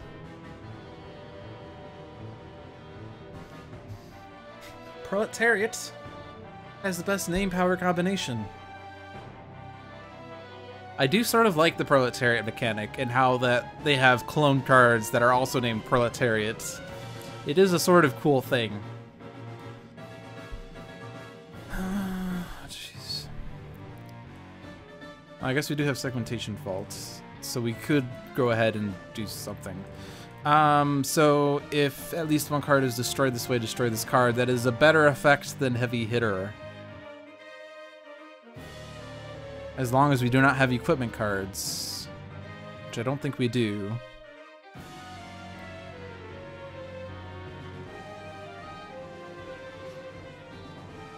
There's a Twist the Ether. I can twist Plague Rat's Ether. That will help tremendously.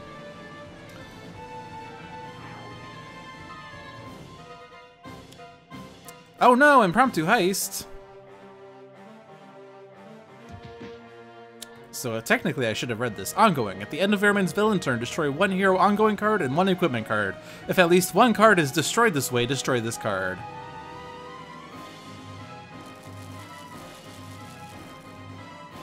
Alright, so we'll lose Segmentation Fault. That is a sort of nice card, but it's okay.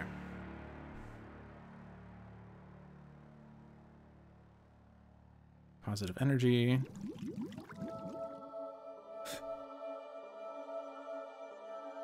Oh, I rested Raymanta's mind, but now... That was a dumb play, wasn't it? Actually, no, it's not, because this redirects to enticing target. Okay, that's fine.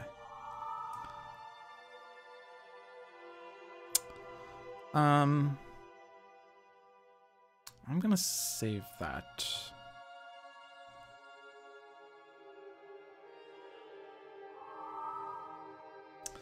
Can I redirect from Baron Blade, or is Negation Band Screwing Net? Negation Band's a Screwing Net, so let's redirect from Plague Rat.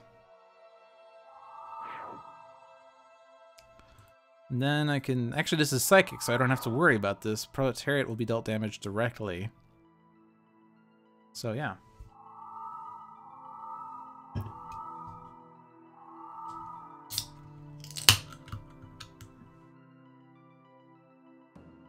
Oh, I could actually final dive negation bands. I only just realized that fact.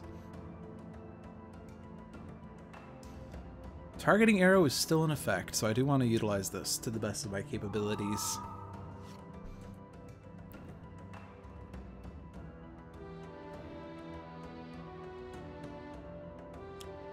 Turn the tables. One shot. Baron Blade deals the hero character card with the most cards in play 2 melee and 2 lightning damage. Destroy one hero ongoing or equipment card belonging to that hero. We'll do this on... Yeah, we'll do it on Wraith because we'll lose a hit, which is fine. We are going to lose something, and Caligula's form is too good. Sentinel Tactics is great, but Caligula's form is too good.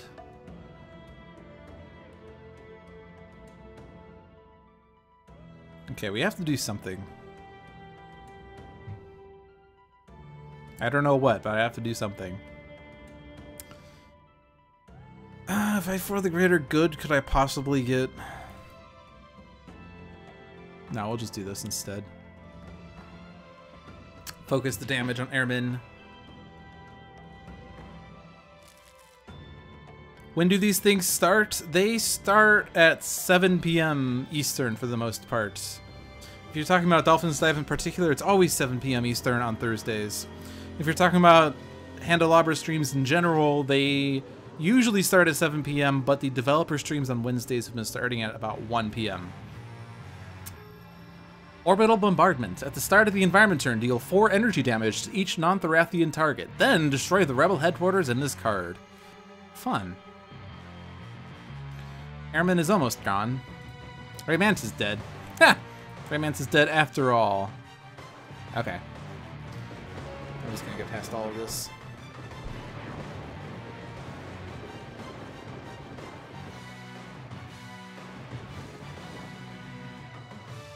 Also, Idealist is probably dead. Seek and Destroy. One shot. Plague Rat deals the hero target with the most cards in play 3 melee damage. Right, we already read this one. Well, Idealist is dying anyway to Plague Rat's end of turn damage, so we might as well throw it on Idealist. Sorry, Idealist.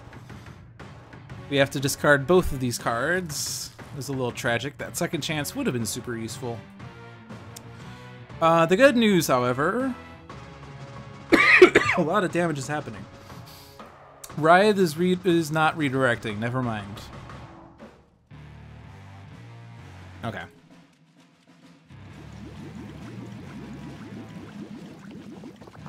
Good news. We got rid of one of them.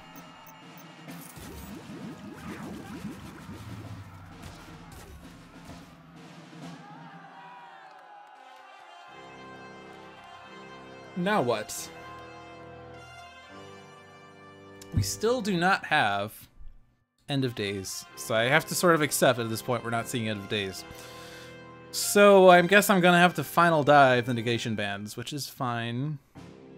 Who should be my next target? Proletariat's in cap is shuffle to trash. That's fine. I think I want to try to get rid of Proletariat right now, to the best of my abilities. So to the best of my abilities is to give him a +1. And then play the bottom of my deck. Data mining. Ooh, good. This is actually really good. Get rid of genetically fused physique. But then I can't really get rid of an environment card, but that's fine.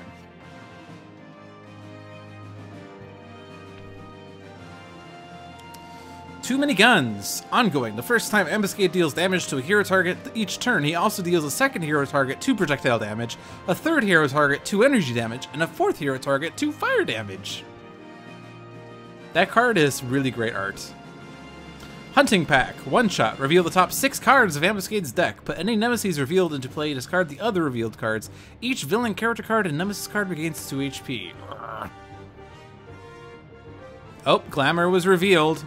Desert Eagle. Nemesis. When this card enters play, it deals itself 3 psychic damage. At the end of Ambuscade's turn, this card regains 1 HP and deals the hero target with the highest HP X projectile damage, where X equals this card's HP. Revolt. Nemesis. At the end of Ambuscade's turn, this card deals each hero target 2 lightning damage.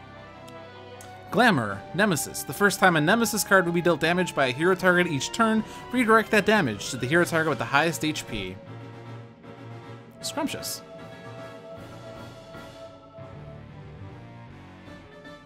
Can I Final Dive Glamour instead? Ooh, nice. Except Negation Band sort of killed that, but that's exciting still. This is fine. Everything's fine. We have the Sentinels. It's all we need. Alright. Focus on Proletariat, although he's gonna get a clone out, but that's fine. Everything's fine.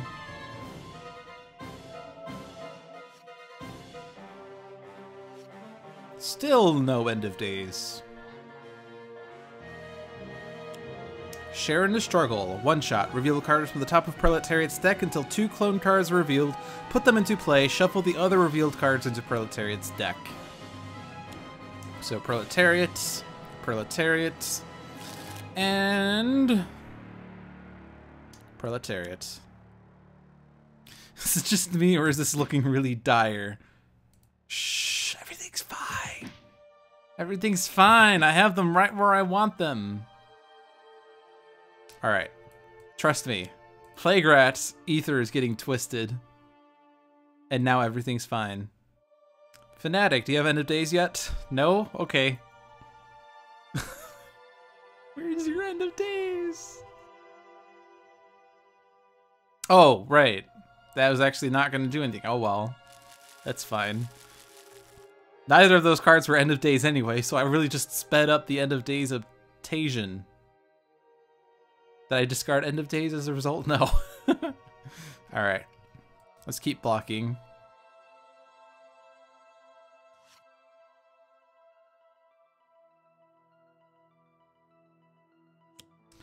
Regression Darts. Aimed at Writhe and Parse. Writhe is not going to be dealt damage. Also, Baron Blade is dealing himself full damage now. Excellent. Deal 1 target 3 energy, then deal 2 or more. Or 2 more. I want to damage Proletariat, but now I can't, which sucks. So instead...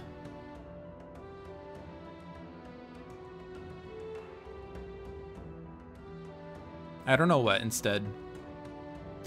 By the way, yes, Orbital Bombardment is going to go off and it's going to kill Dr. Medico, but this is fine. Everything's fine.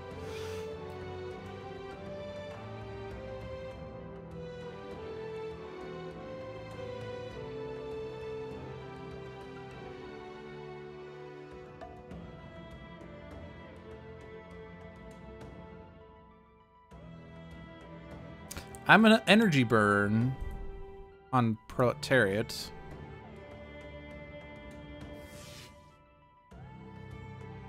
Which is weird because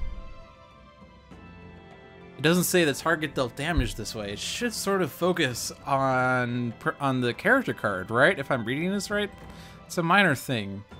And that doesn't really matter because I realized as I did that, he redirects to the clone with the lowest. So that's going to die by orbital bombardment anyway.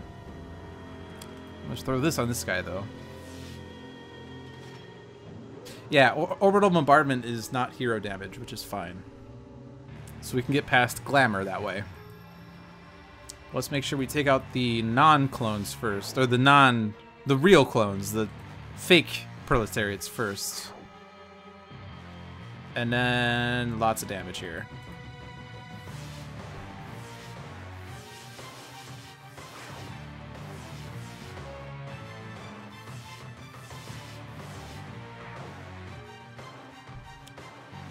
Freedom fighters. I think this is gonna kill a lot of our team.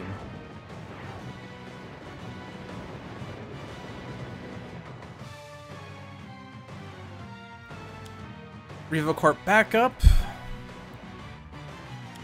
So Plague Rat dealt damage. Increased damage to hero targets. That's not the one I wanted. But I can at least increase damage here. So let's make sure this is psychic, although I think there are no clones left anyway. Basically, let's try to avoid hitting Visionary because she's gonna die.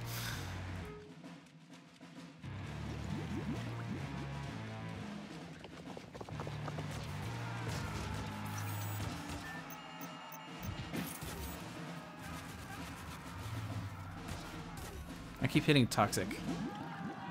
That's not what I want. I want to switch this up. Okay, so Writhe can redirect it, but...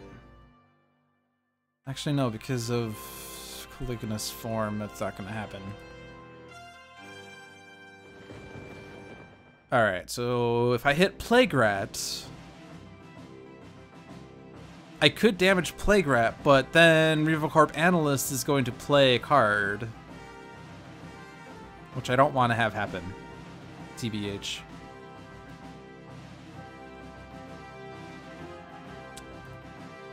I mean, basically everyone's dead. Except for the Sentinels. I can at least stop this damage from happening. But then the rest doesn't matter, because K.N.Y.F.E is going to die anyway. So it doesn't really matter at this point what happens. Screw it, I'm gonna do damage to Plague Rat because I can. Seek and destroy. Well...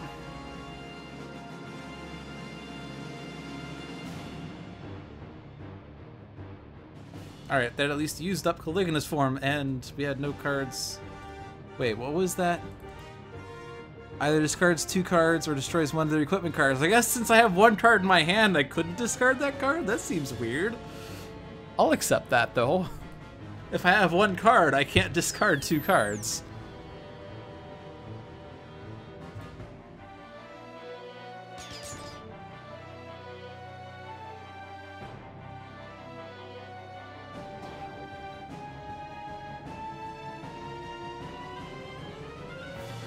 That matters.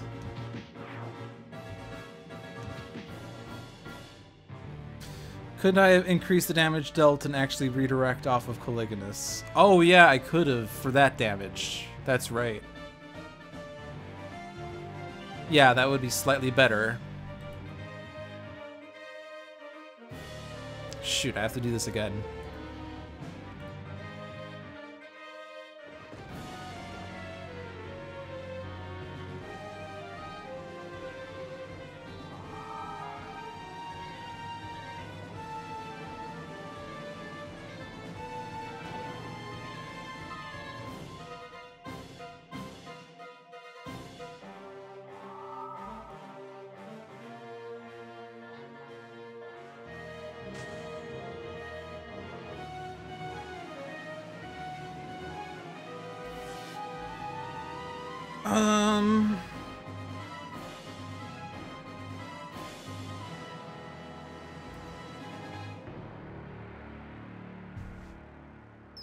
And then this happened.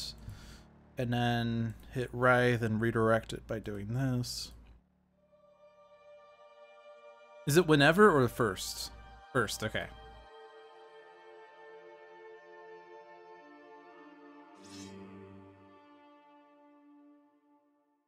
I still don't understand why I'm not discarding 2 cards with that, but I'm not going to ask questions at this point.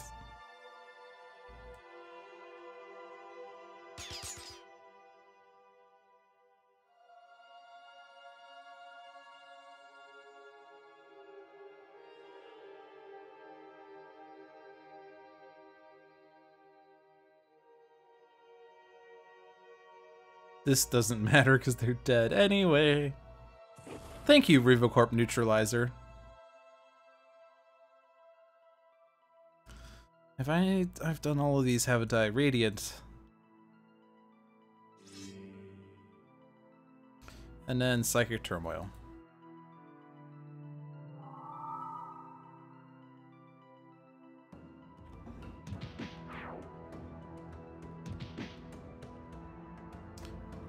The board is mostly cleared, fun fact.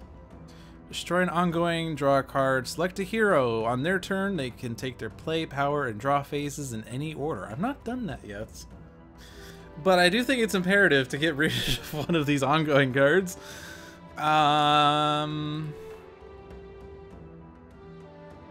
Too many guns.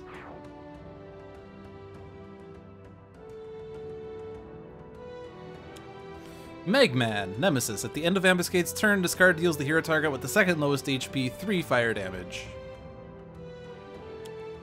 Envenomed Bolts.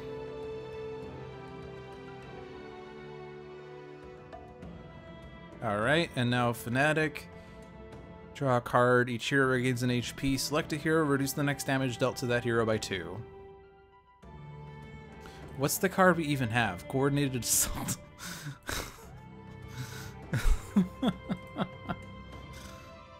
HPs.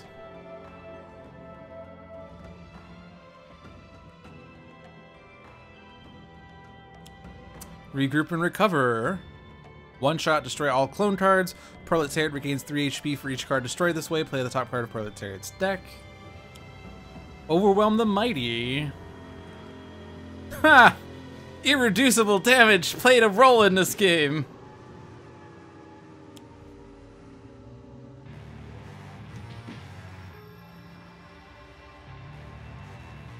And then, regain HP, draw a card, move a card from the environment trash to the top of the environment deck. Could we just keep having Orbital Bombardment go off, I guess? Just have Caligula's form save us all.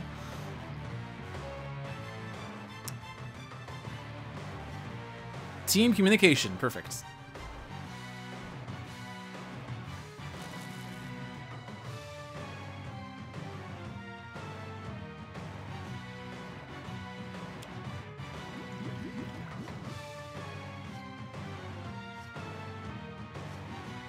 Is this whenever I play a card? Ah! There were steel chains there. We're just gonna weather the storm until something happens. I'm not sure what can happen. Old tricks, new allies. One shot. Play the top card of each villain deck in turn order other than Baron Blades. Each villain target regains 1 HP. Scrumptious. Chemical Frenzy, one shot. Plague Rat deals each target 1 toxic damage. Any target dealt damage this way deals itself 1 melee damage. Well, I can take out the neutralizer. Although, I guess I should have ordered that better. So let's have him target Mainstay first. Now, do I want to... I guess I should just go ahead and use up Caligula's form this way. Oh, right, I had backup. Well, whatever. Now that's reduced to 0, so that doesn't actually do anything. Hit Proletariat. That doesn't help.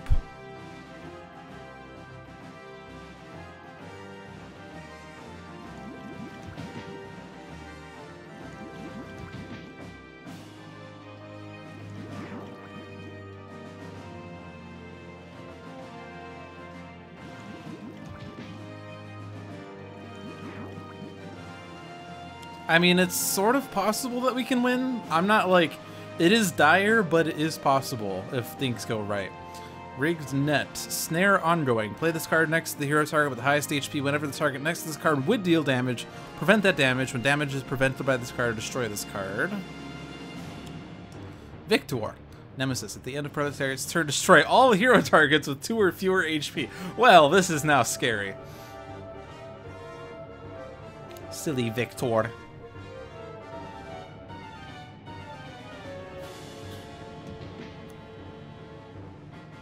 Alright, what do we have here? Use a power, play a card, destroy an ongoing card. Alright, so now I can play cards. Actually, I can give a -2 to Sentinels. Let's do that one. This is probably the only means I can keep the Sentinels alive, is to have a -2. Plus, Mainstay has a -3. Yeah, we're doing that. Thorathian Military. Thorathian. Reduce damage dealt to this card by 1. At the end of the environment turn, this card deals each non-Thorathian target 2 energy damage. So... yeah. That's helpful.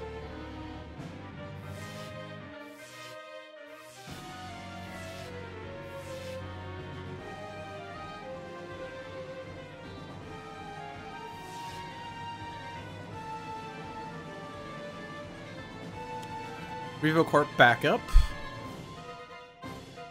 RevoCorp tanker. Handler. Reduce damage dealt to Plague Rat by 1. Right, we are that one. That's fine, actually. So I don't get them +3 to villain targets that I was really hoping to get.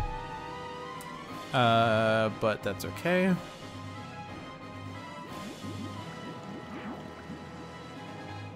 I was really hoping to kill Ambuscade before he gets incapped, or before his deck shuffles, because every nemesis is in his trash.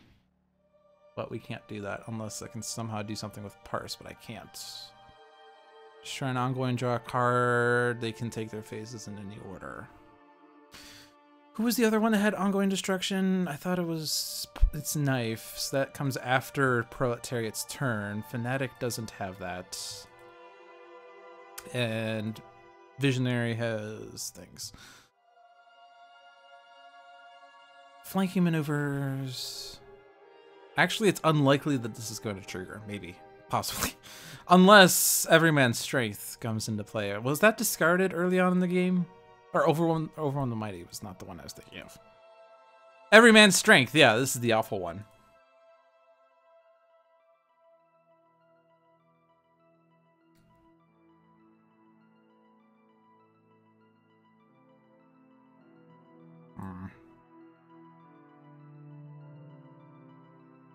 I'm just going to destroy flanking maneuvers just in case.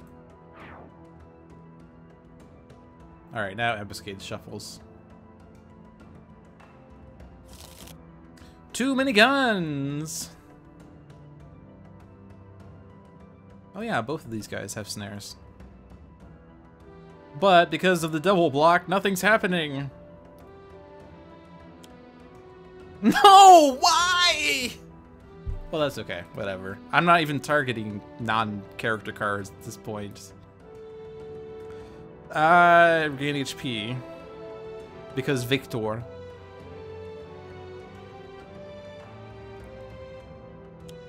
Regroup and recover. You seem to have this habit of regrouping and recover. Defensive formation. Ongoing. Reduce damage dealt to the Proletariat with the lowest HP by X, where X equals the number of Proletariats in play. That actually sort of sucks. Because of that. But we can destroy that. We can destroy ongoing cards easily now. So let's see. Regain HP, draw a card, move a card from the environment trash to the top of the environment deck. Actually, Orbital Bombardment doesn't seem too bad with double block happening.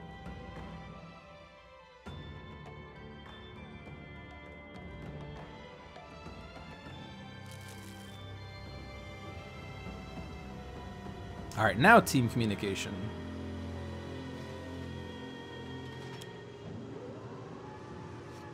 Human shield. And then team communication. Aura of Vision, except Idealist is not active.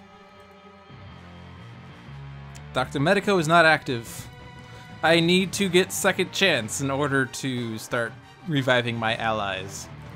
Blackout. One of your heroes deals one target 2 melee damage. If Writhe deals damage this way, the damaged target then deals each non-hero target 2 infernal damage. I could damage Plague Rat, and then Plague Rat can't take out the Reaver Corpse Hanker, so it's not as exciting.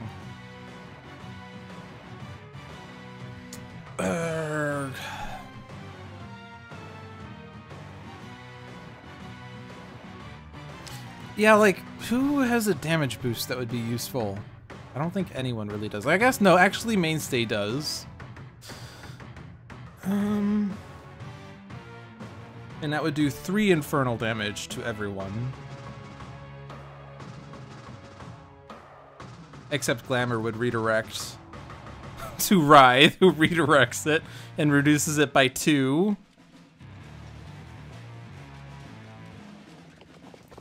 Dark Delusions. Writhe deals each villain target 2 infernal damage. Good hero, bad hero. Regain HP. Deal 1 target 3 melee.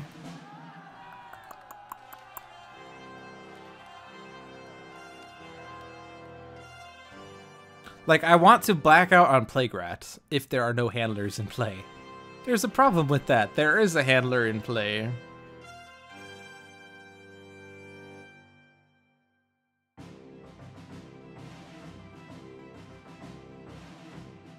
Yeah, I think I'm the Dark Delusions. Except this is going to redirect. Oh, right, Rigged Net is also here. Well, we'll use Rigged Net to get rid of the possible redirect. Or actually, no, you know what would be better? Use up both. And I just messed this up because now I have to do this all over again. Whee!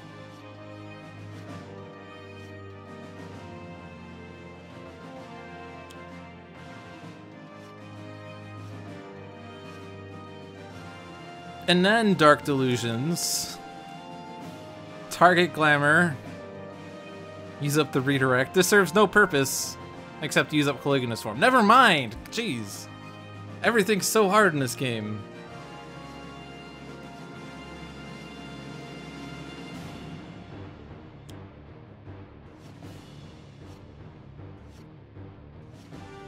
So Dark Delusions, target Glamour, don't redirect from Glamour.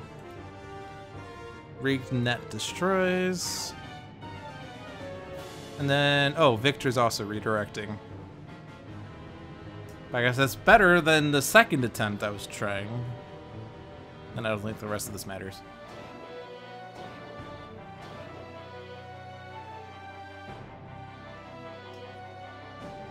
So, lots of nemesis. Revolt, Ray Manta, Desert Eagle, Megman. That's it. Oh. No! Glamour, no! What are you doing? Glamour, stop! Okay, I don't like this anymore. I don't like this. I changed my mind. That was awful. We're not destroying Ambuscade. This is like an abuse of the rewind button. To rewind to get rid of an effect that would have been awful that I didn't realize.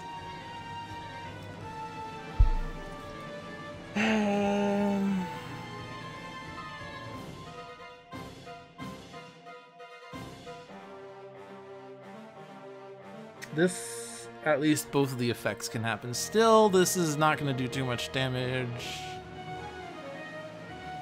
And Blackout would have bypassed that whole issue, I understand.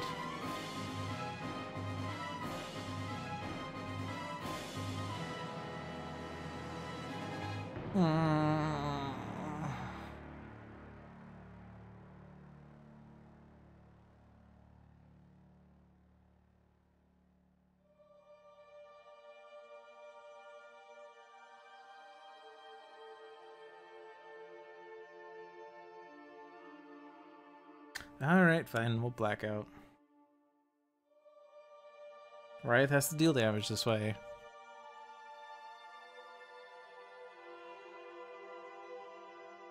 And I can't damage a nemesis. Oh, I can't deal damage this way because of rigged net. That's the other flaw of this plan. Rewind number 5. I mean, I do sort of have to use up that rigged net effect, or I could destroy it with an incap effect, at least. Oh, jeez.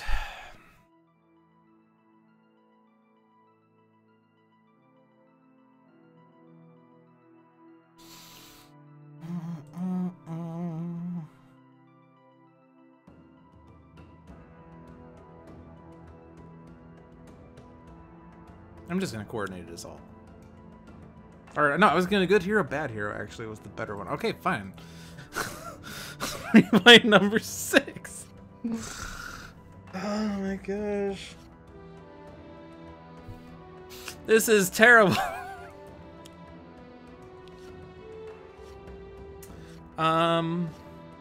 Let's see. All right, good hero, bad hero. There we go.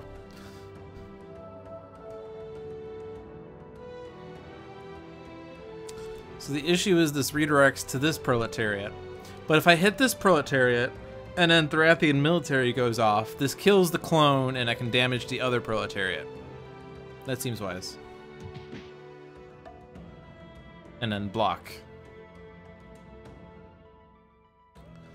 And then, for extra measure... Oh, right. Baron Blade screws everything up first. Vengeful Assault. 1 shot. Baron Blade deals the hero with the most cards in play 3 melee damage. Increased damage dealt by Baron targets. Yeah, I'm just gonna go with that. Increased damage dealt by Baron targets by 1 until the start of Baron Blade's turn. So that sort of screws things up.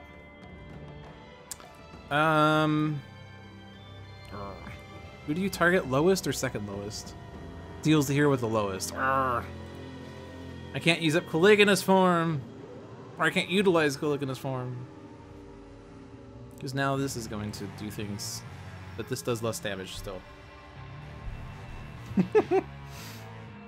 Hey, he increased his self-damage, you fool. Alright, we shall have another round of block.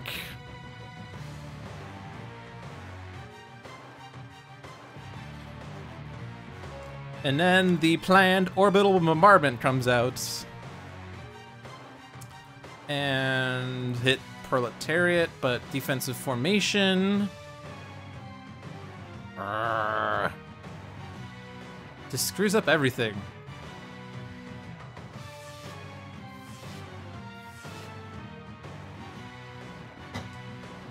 Alright, so we're getting these back out. Revolt, Grey Manta, Desert Eagle, who does extra damage to himself because of Baron Blade. Turns out when you're a Baron target and you damage yourself, it sort of sucks.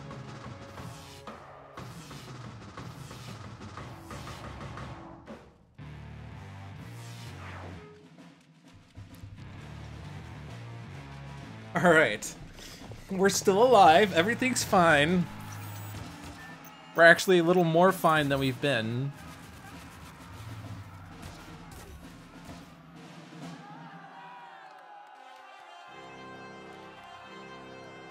Reshuffles.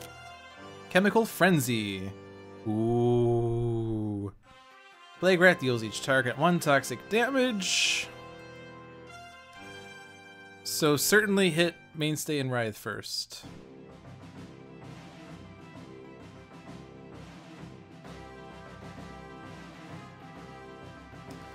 Then these nemesis are dying really fast. I can even hit the Proletariat if I hit the RevoCorp tanker, and that's going to be super useful actually. Yeah, and he's gonna die anyway, so we're gonna take out the handler. I'm gonna hit Writhe with the redirect with his end of turn damage, because there's, look at this, he's doing 5 damage now, or I guess technically it's 4, that's just a nemesis. Revolt and Plague Rat are nemesis, guys! But hit the Proletariat. And now the clone is super dead. Or the main character card is super dead. Turns out Vengeful Assault is hurting the villains more than it's hurting us. Like, look at this. In a span of 2 turns, we've incapped 3 villains, and now we're down to Plague Rats. We are down to Plague Rats. And all these nemesis are dead, so now Ambuscade's incap is useless. So this is exciting. The tides have turned.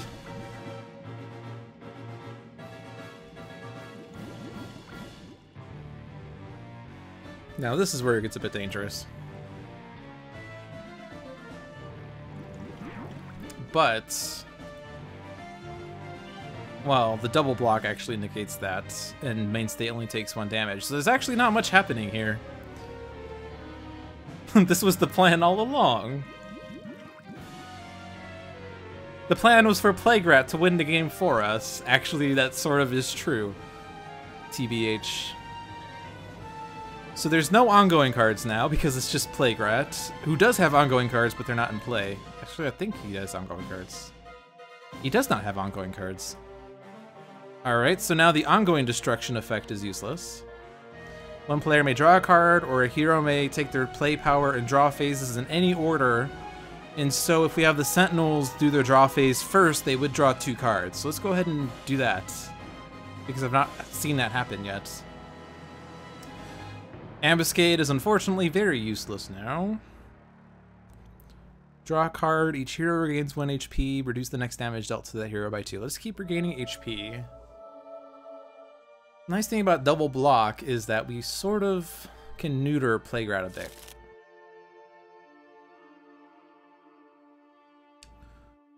So 1 HP, draw a card, move a card from the environment trash to the top of the environment deck. You know, I think we're just going to keep cycling these orbital bombardments. And we're going to have this eventually do enough damage to Plague Rat. I'm not sure what the theme is here of orbital bombarding. Let's draw a card. Since we didn't play a card or use a power, we draw 2 cards.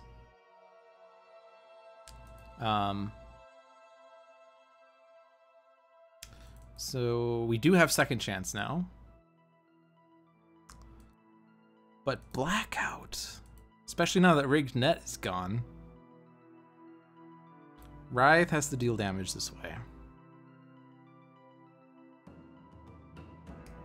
So the rest of the order doesn't really matter.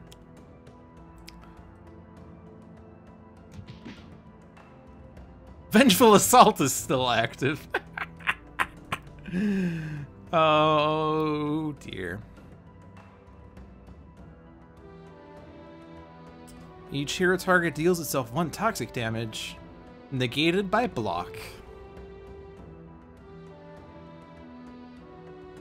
And for extra measure, we shall block.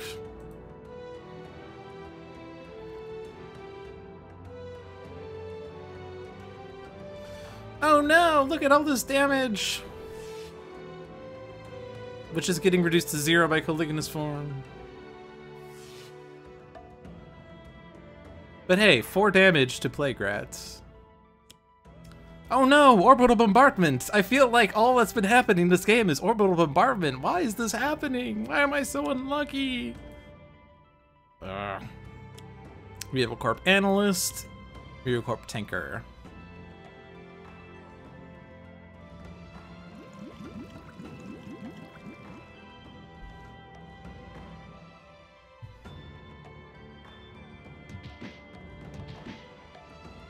Well, the good news is orbital bombardment's gonna get rid of those.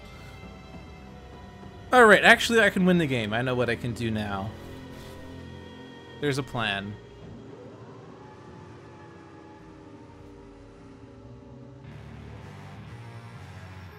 There is a plan. Plague Rat and Dok'Thorath killed everything while Mainstay and Writhe just hunkered down. This is true.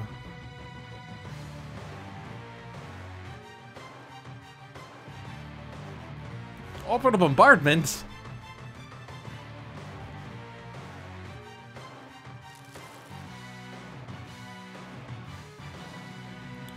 Do do do do do do do do.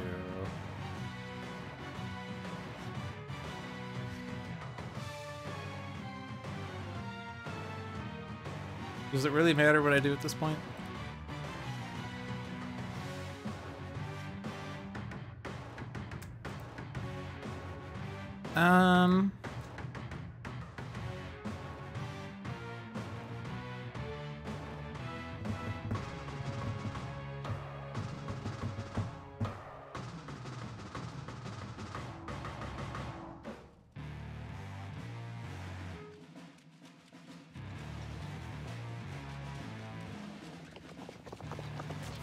I'm going to bring back someone. Dr. Medico, MD. Dr. Medico, Medico Doctor. I'm gonna block once. And only once. For reasons. There's reasons here.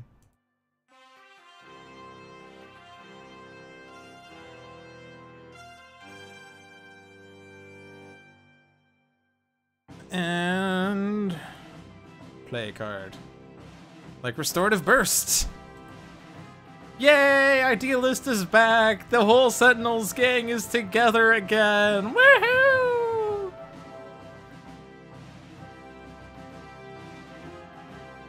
And now we shall take out the tanker. We shall take out the analyst. We shall hit Plague Rat. And we shall Caliginous form for victory. Who said this was dire? Who said we were done? Who said we were toast? Who said there was no chance we could win the game? Not when the Sentinels is the only active hero left.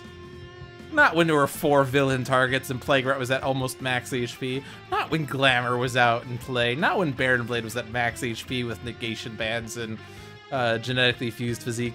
Not when Proletariat had all of his clones in play. Not against Ultimate Ermine. Sentinels are awesome. They are one of my favorite heroes. Because you think that they're sort of weak because they're like 4 cards at 13 HP each, and so they're very susceptible to AoE damage, but they are so much stronger than you think they are. The only sort of weakness they have is they can't destroy ongoing or environment cards, but that's okay. Because you can have other heroes do that for you. Great Jory! Great Jory! Sonfar gave me a great Jory! I'm so glad that I was able to give you a great Jory in this stream today. Oh, sorry, not Jory. Of course not. Why would it be Jory? It's a great Jorb. I'm so glad that I managed to give you a great Jorb. Sorry, I'm not making fun of you, Sonfar. I just love typos. Alright, well, I hope you enjoyed this Dolphins Dive stream featuring 3 matches and 3 victories. And at least the 3rd victory was very exciting. The first one was sort of, you know, honestly pedestrian, but that's to be expected.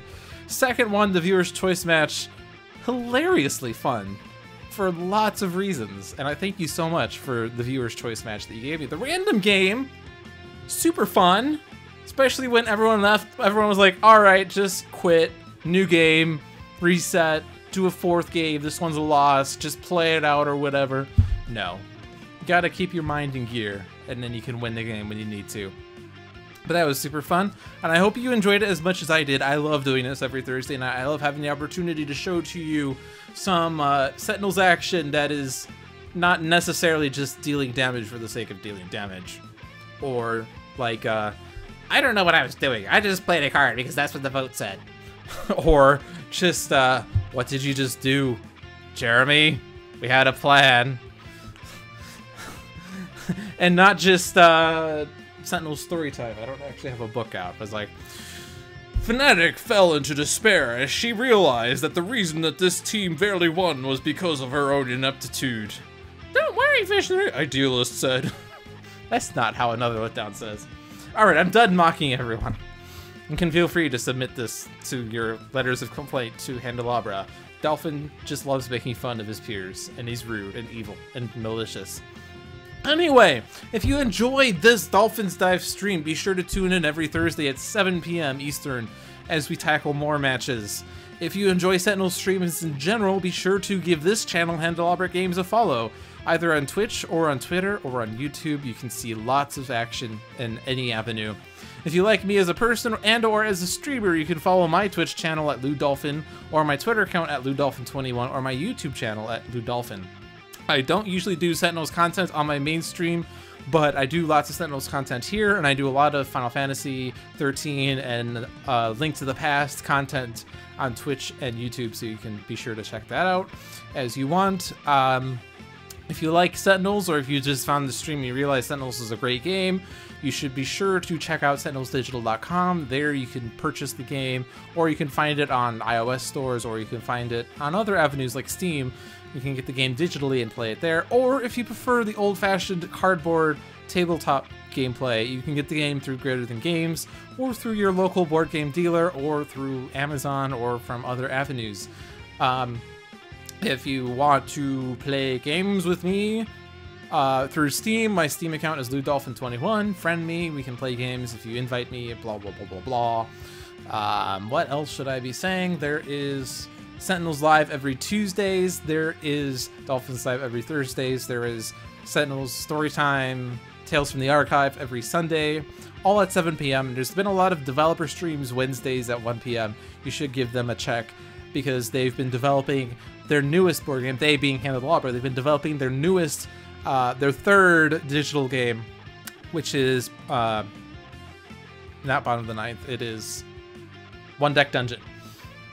And it's exciting to see it get closer and closer to being a beta release, followed by the eventual digital release.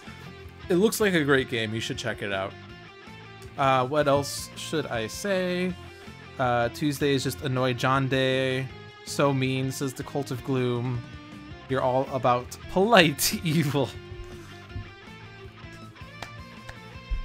And let's see, December 14th, it's 11 days until Christmas. If you've not gotten your Christmas presents for your friends and families, you should consider doing so. If you're not Christian or you don't celebrate Christmas and you celebrate other holidays, make sure you have those in order.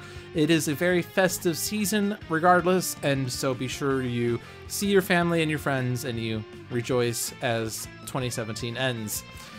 On that note, I don't know what note that was. C sharp, D flat, that's the same note, I don't know. Have a good night. Let's see. We fought. Yeah, Plague Rat was the true victor of this match, so we're gonna put Plague Rat's villains theme on. But good night, everyone.